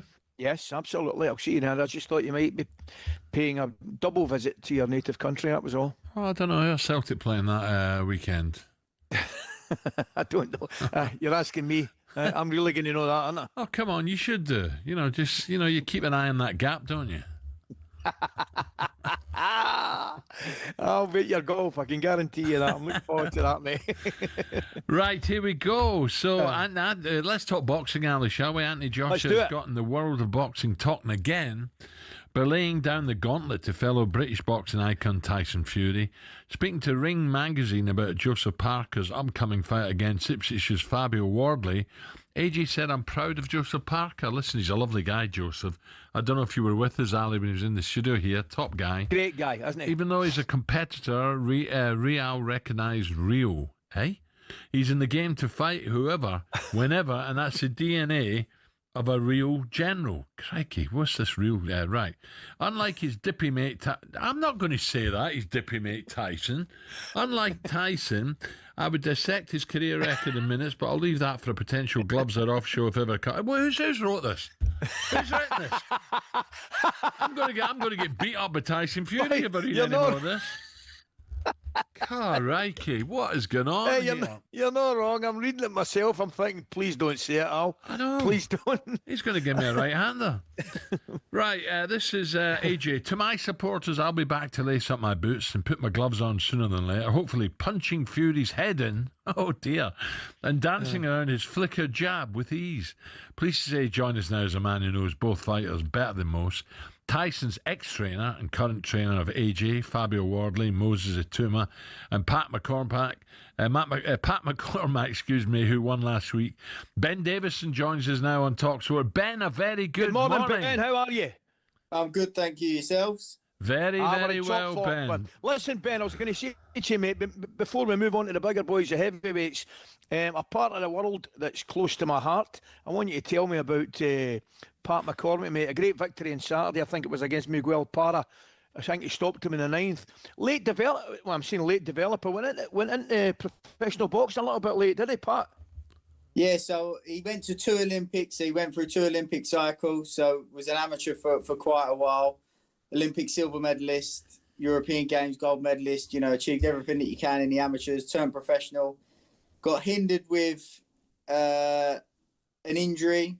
Also had some promotional difficulties at the start, but now things are up and running. It's just a case of keeping that activity up. I strongly do believe that him and Moses Atuma are the two, that they are the number 2 prospects that have got the future of British boxing in their hands. Wow. And as long as we make the right steps at the right time and I don't think it'll be too long before those 2 guys are ruling the roost. Ben, Moses, I love to bits. For the first time I saw him, I'm like, who is this guy? I almost had a Tyson moment when Tyson first came in the ring with his black boots and black shorts, and I thought, who is this guy? Dear, oh dear. Moses gave me the same feeling. I thought, wow. Well, his speed and his punch was sensational, and he's proved it. He's just knocking people out of the way. How good can he be? World champ? Yeah, that's without doubt. I don't think this country's ever produced a pound-for-pound best boxer in the world. I think we have an opportunity to do that, and I don't think a heavyweight, barring now there's a bit of talk with Usyk, for a heavyweight, a British heavyweight, to have the potential to be the pound-for-pound best boxer in the world, that's what we've got when it comes to Moses Atalma. You wouldn't dive in, though, if suddenly Usyk said, OK, I'll take Moses on. Is it just maybe one fight, two too early for him? Well, I strongly do believe, there's all this talk about, this is the right fight for Usyk, he should fight this person. There is nobody else with a better chance of beating Alexander Usyk right now than Moses Atalma. That's my true, honest feelings. Yeah, I'd go with that. Ben, tell me, mate. Yeah, I don't think that's. I think not far from the truth. Ben, tell me a fight that I think we've been talking about for it seems like 100 years, and it's probably debatable whether it's got the same interest now as it probably did years ago. But there's no doubt it would have interest, and great interest at that. AJ and Fury. Do you think we'll see it? Do you think we'll ever see it, Ben? If I had the answer to that, I'd be a rich man. Richer? Yeah. I truly don't know. I'm not sure. I hope so, just as we all do. And I can only hope because, for the British public, for the broadcasters, for everybody who's ever tuned in to watch them, supported them, gone to the pub and argued with each other as to who they think is the number one. Yep. How much time people have invested in these two guys' careers, part of that is based off of the rivalry. And, I think it's a fight that we do need to see, but we can only hope so. Yeah. What about the current situation then with Joseph Parker? We met, Joseph's been in the studio a few times. Lovely guy, by the way. Really nice. And Fabio, an Ipswich boy, a tractor boy. Now, this should be an interesting one. I'm just thinking this must be Fabio's hardest task so far, taking on Parker, who's very, very experienced, been him at the best. Of course it is. There's no beating around the bush that Joseph Parker is and should be the favourite. However, I can see a number of paths to victory for Fabio, and we're confident that he's able to do so. And that's the reason why we're in this fight. What else are you in it for? Fabio is at world level, so if you're not at world level to take on these challenges, there's other fights that are just as much of a risk with less reward. So, we're running this full steam ahead. Listen, Ben. Yeah, go on, Alan. I was going to say, you mentioned that you used to tell me a world level. Tell me, mate, the weekend, what a fight we've got, Canelo Crawford. How you seen it? Yeah, I mean, you've got two of the guys that are on the pound for pound list right up there on the pound for pound list. And there's a lot of talk about the weight, which obviously is a factor. I personally don't think it's as much of a factor as everybody thinks. I think that if these two guys were to meet at like middleweight, I strongly favour Canelo, being honest. And it's not down to the size. It should be an absolute gem. Belter. Tell me, the Parker Wardley fight, where that's been held? Where is that? At the O2. Ah, the O2. And when has that been? That is October the 25th. Right, 25th October, Brilliant. Yeah. The last time he was there, it was a great fight. Fabio, loads of Ipswich punters came up. It's not far from Suffolk up the A12 into Docklands to the O2, so that'll be a great atmosphere, but a big crowd as well, Ben. No, phenomenal. Like you say, phenomenal fight this weekend. Phenomenal fight in a few weeks at the O2 with Fabio and Parker. I think boxing's in a really strong place, as we mentioned. Some of the prospects that we've got, and I'm grateful and lucky to have them with me. I think boxing's in a really strong place, and even all the misfit stuff and all the rest of it, I think the sport's on the up. So really good times. Ben, brilliant. Keep it going. Thank you very much. Keep it going, mate. All the best. Anytime. Thank you, Thank you Ben. very much. Ben Davison there. So AJ, Fabio Wardley, Moses, and Pat McCormack. He looks after them all, and that should be an absolute cracker. Wardley and Moses. I don't know if you've seen enough of him, Ali. The guy is so easy. Tremendous. Tremendous, brilliant. By the way, just before we have a quick break, Ali, did you hear that news? Brazil got beaten Bolivia. The record in Bolivia is diabolical. Brazil. By the way, unless I'm mistaken, I think Argentina get beat as well. I think Ecuador might have beat Argentina. So that will not happen very often when the two of them get beaten in one day. Bolivia, I think someone said, Nick, I think it was our newsreader, said 4 times as high as Ben Nevis. Well, I'm going to tell you something. I don't know exactly where it is, but somewhere in Bolivia, FIFA banned them from playing because Bolivia were taking them up to a ridiculously high altitude, right? Which would obviously benefit them if they were used to it. But FIFA, I think said at one point, no, that's just too high. But I think La Paz is the capital of Bolivia, and it's certainly high altitude. You only know that because you're a pair of Adidas La Paz boots. Do you remember them? Yeah, do you? Brilliant. Man, I want a pair of Adidas La Paz. Oh, La Paz. Huh? You were the bee's knees if you had a pair of them, didn't you? She said to me, no, your goalie boots are all right, son. 9:31.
Paper. Shortly after he'd sat down, Tiger Woods went into the empty cubicle and realised his mistake all too late. So Foster took some paper, reached under the cubicle with a rescue offering, and as Tiger went to take it, Foster uttered the words, "Europe, one up." Fast forward 10 years to the miraculous Medina. Roy McIlroy overslept and was in danger of missing his Sunday tea time. Thankfully, travel organiser Erica Stoll sorted him a police escort. And 3 years later, McIlroy proposed. Scottish legend Sam Torrance tells many a yarn about the great Ballesteros. Apparently, Seve would regularly give coaching clinics to his European teammates. When the same players asked for help a week later at the Italian Open, Seve would tell them to Having started with a Billy Foster story, let's finish with one from the 12th tee at Oakland Hills in 2004. It was Jimenez and Garcia against Westwood and Clark in a practice round.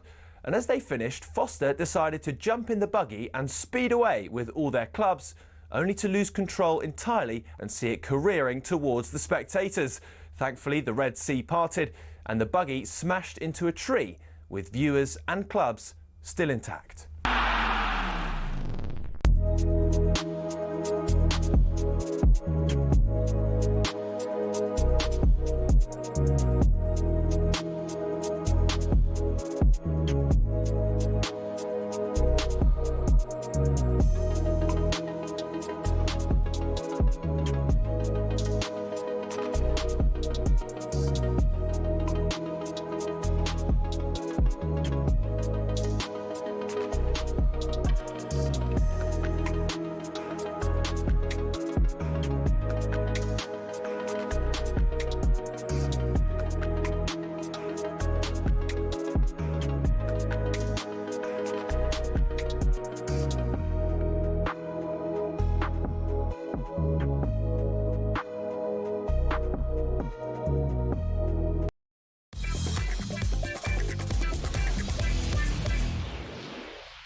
I'm laughing at you. Why?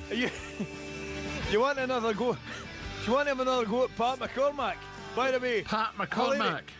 Well, you'd Pat McCorpat, you'd Matt McCorpat, you'd have it was genius. It was absolutely genius. Listen, who's talking? You got your teeth in now to this morning, have you? My favourite was Matt McCorpat. I was thinking Corpatch, which is a mountain near Ben Lomond or something, isn't it? Corpatch. Oh, brilliant. I don't know. That's good knowledge, that, if it is. There you go. See?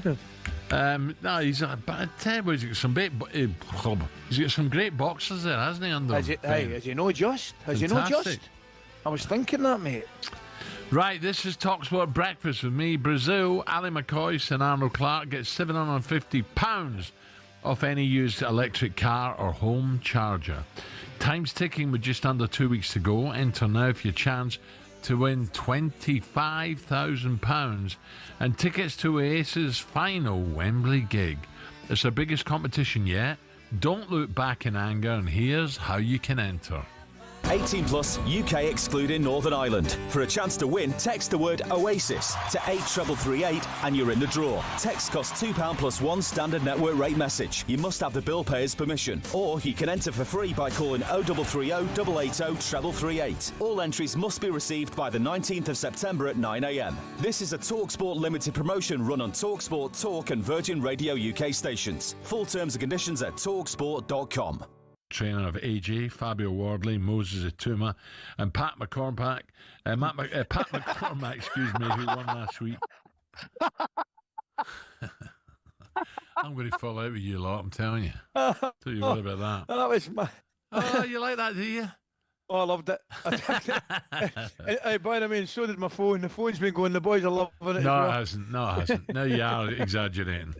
Right now, the horse racing, this is serious now. The horse racing world is on today as for the first time ever, racing has voluntarily cancelled all the meetings scheduled for today in protest at government tax proposals, which would be absolutely catastrophic for the sport. The sport of horse racing is responsible for around 85,000 jobs and contributes more than £4 billion to the British economy. Now, work that one out.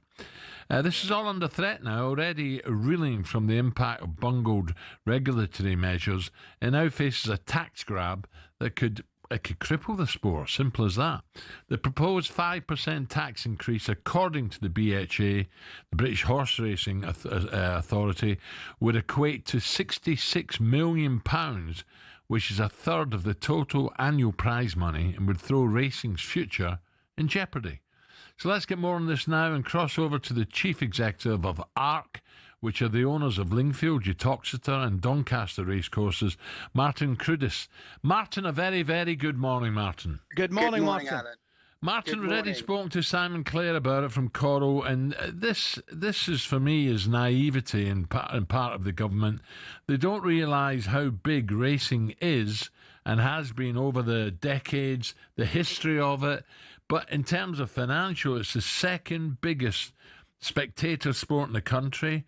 The revenue, the jobs, the money, the businesses that benefit from. This is a disaster. This is not slot machines.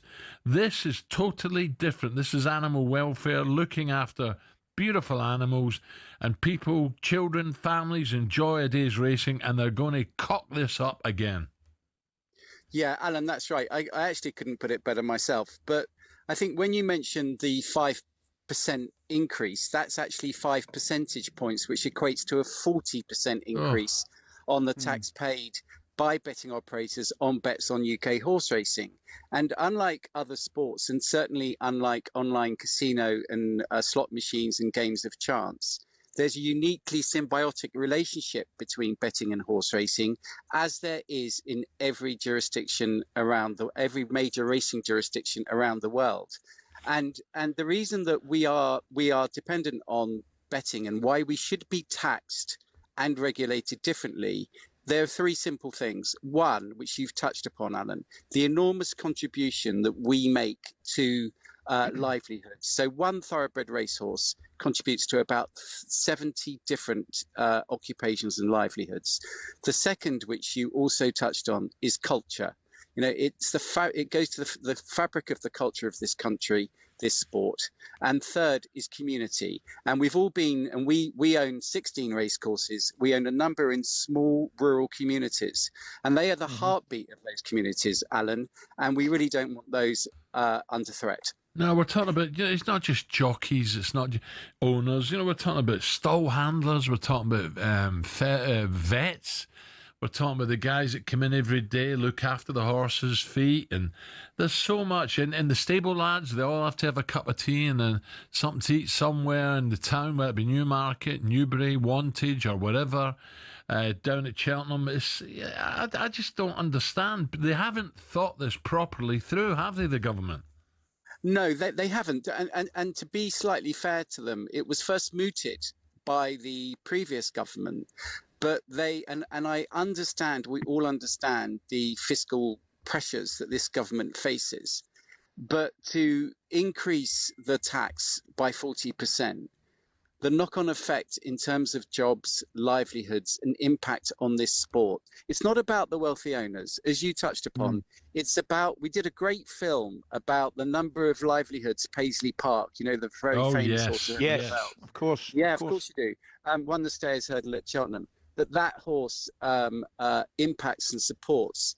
And, my wife actually did the list. It was about 70. So we have like the feed merchants, the equine physio, the equine dentists, the people that make the silks, the journalists. It literally is an incredible. And that is unlike any other sport in terms of that contribution, and certainly unlike games of chance, slot machines, online casinos.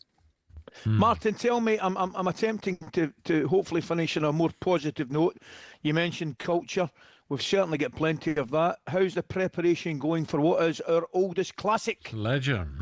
Oh, well, tomorrow I'm going up. We're really excited. The weather, fingers crossed, is looking really fair.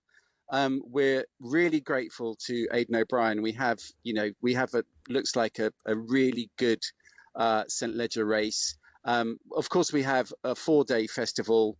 I think we're nearly sold out, certainly on the Saturday. Attendance is up. There's a lot of good things about this sport, Ali. And I honestly, this weekend, and we had the Prime Minister was my guest last year. And before that, of course, we had the King and Queen to watch their run. And it's very important that there's that realization that, Doncaster, right, its heartbeat is that racecourse. Yeah, absolutely. Martin, as well, I'm just thinking about the people are coming racing now. There's a lot of families, attendances are up, and also ownership syndicates are getting more out of a horse. You've seen the syndicates in the winners' enclosure, Martin. They absolutely adore it. You think they're a Derby winner. It's fantastic to see. And it could cut that. It could cut that in half, and I don't want to see that.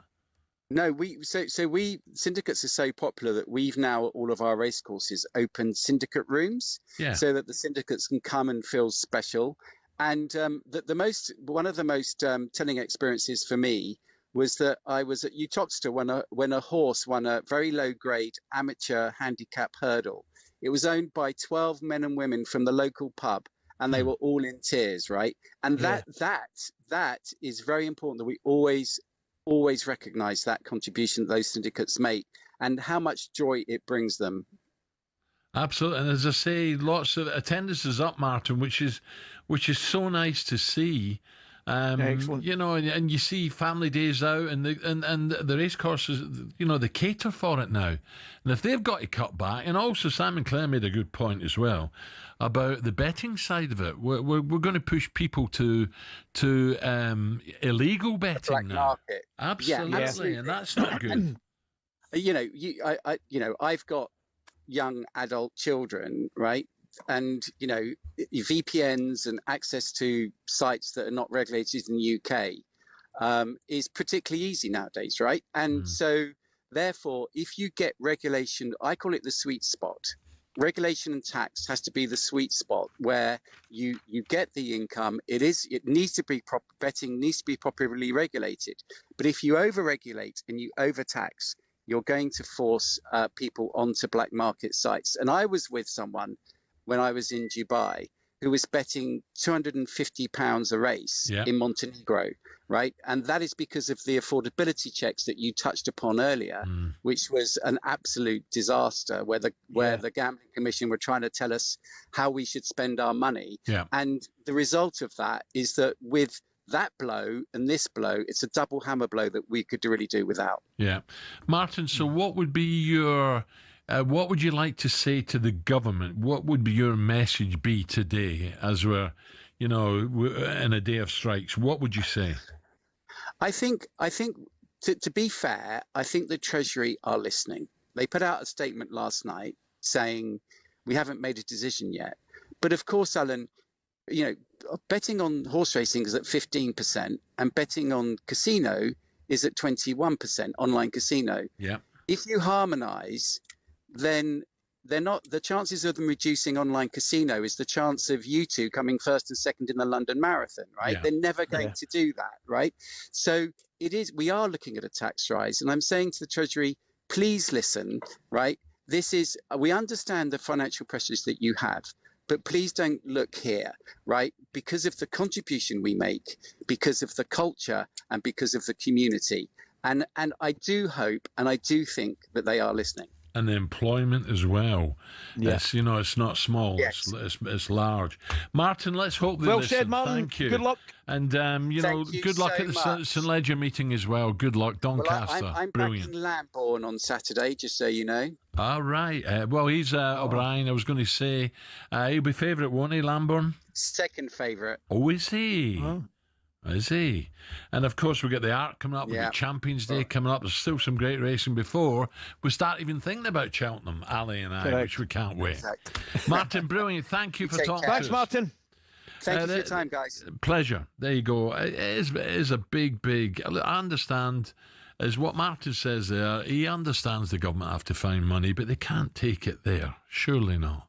Not with all the positives that's going on in racing at the moment, Ali, and all the positives in terms of employment from family, I'm with you, mate. I'm with social days out and stuff like that. Listen, you go racing, you don't have to have a bet, right? Let's be honest. It's just a lovely day out, and all the open days they have now for the kids. It's beautiful. It's all part of our culture as well. So I'm not having it. I'm with you, mate. You got to remember, for every entry in every Cheltenham, there's a Cartmel and there's a Perth and all these places. You're right. You're absolutely right to bring that up, mate. 9:50.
happening here, Ed? We're going fishing?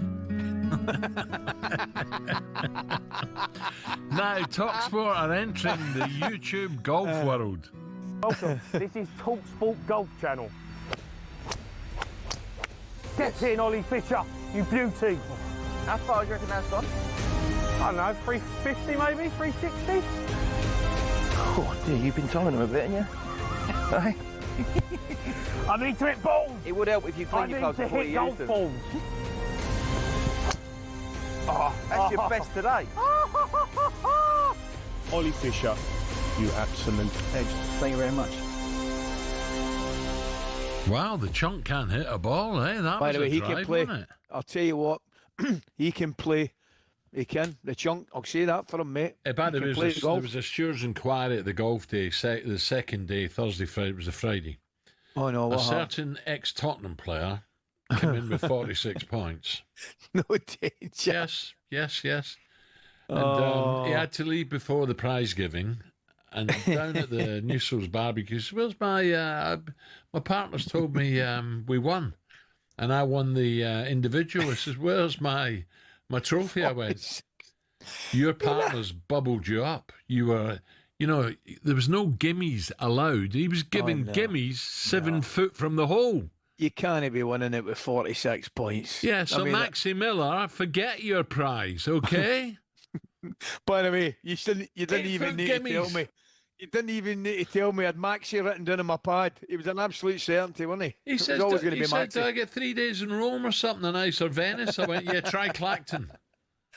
Unbelievable. You can't do gimmies in a day like that. Oh, man. I still close my eyes and shudder when I think of Maxi Miller's tackle on wee Robert Fleck in that game. Oh, man, alive, man. Oh, no, I played against the youth team, reserves and first team. Animal. Maxi. Oh, he tried to I'll never get it. He tried to justify it to me by saying that he got him a nice present for his testimonial. Yeah. A crutch. Wee Flecky. That wee Flecky was in a coma for about 4 weeks, man. Honestly. Animal. Oh, brilliant. It was lad. a brilliant couple of days. Dino was in great form as well, Saunders. Oh, I think that's all he does. He was up here at Big Andy's down at Loch Lomond. What a great day that he was telling me about Andy Smiley's. Yeah, what a brilliant day. I've got to say, I think it's the best one of the lot. Is that Big right? Andy does the boys proud. And what a turnout he gets. What a turnout. Big Al Shearer come up. Dino was there. Yeah, all the boys. Big Les, Righty. I mean, it was a fantastic turnout. Really great. And raised a lot of money. The gaffer was there as well. Sir Alex was there. Brilliant. Really brilliant. Brilliant do it was, Sir. Well, I look forward to Glen Eagles Palace. A week on Can't Friday, wait, isn't mate. it? Absolutely. I'm looking forward to it. Really looking forward to it. It's the day after. I'm at Ibrox on the Thursday night. I was hopefully going to come up and join you Thursday night, but I don't think I'll be able to, obviously. But I'll definitely see you on a Friday, mate, for sure. Well, you don't know how the game's going to go Thursday. You can still drive you. Well, let wee Viv drive if you're greeting. The two of us might be greeting. We'll be able to crying at each other's shoulders, mate. I look forward to Ali. Have a great day today. You too, pal. Join me tomorrow. Gabby's alongside me. A load of punters from Birmingham down as well. Great. And the Birmingham Children's Hospital, we sent a few quid up, or we will be. That's great news. Gabby tomorrow, and also Jermaine Defoe. We'll talk to Jermaine live in the studio, live in the programme tomorrow. I look forward to it. I hope you enjoyed it. Don't go away. 2 minutes to 10. See you tomorrow. Trainer of AJ, Fabio Wardley, Moses Atuma, and Pat McCormack. Pat McCormack, excuse me, who won last week.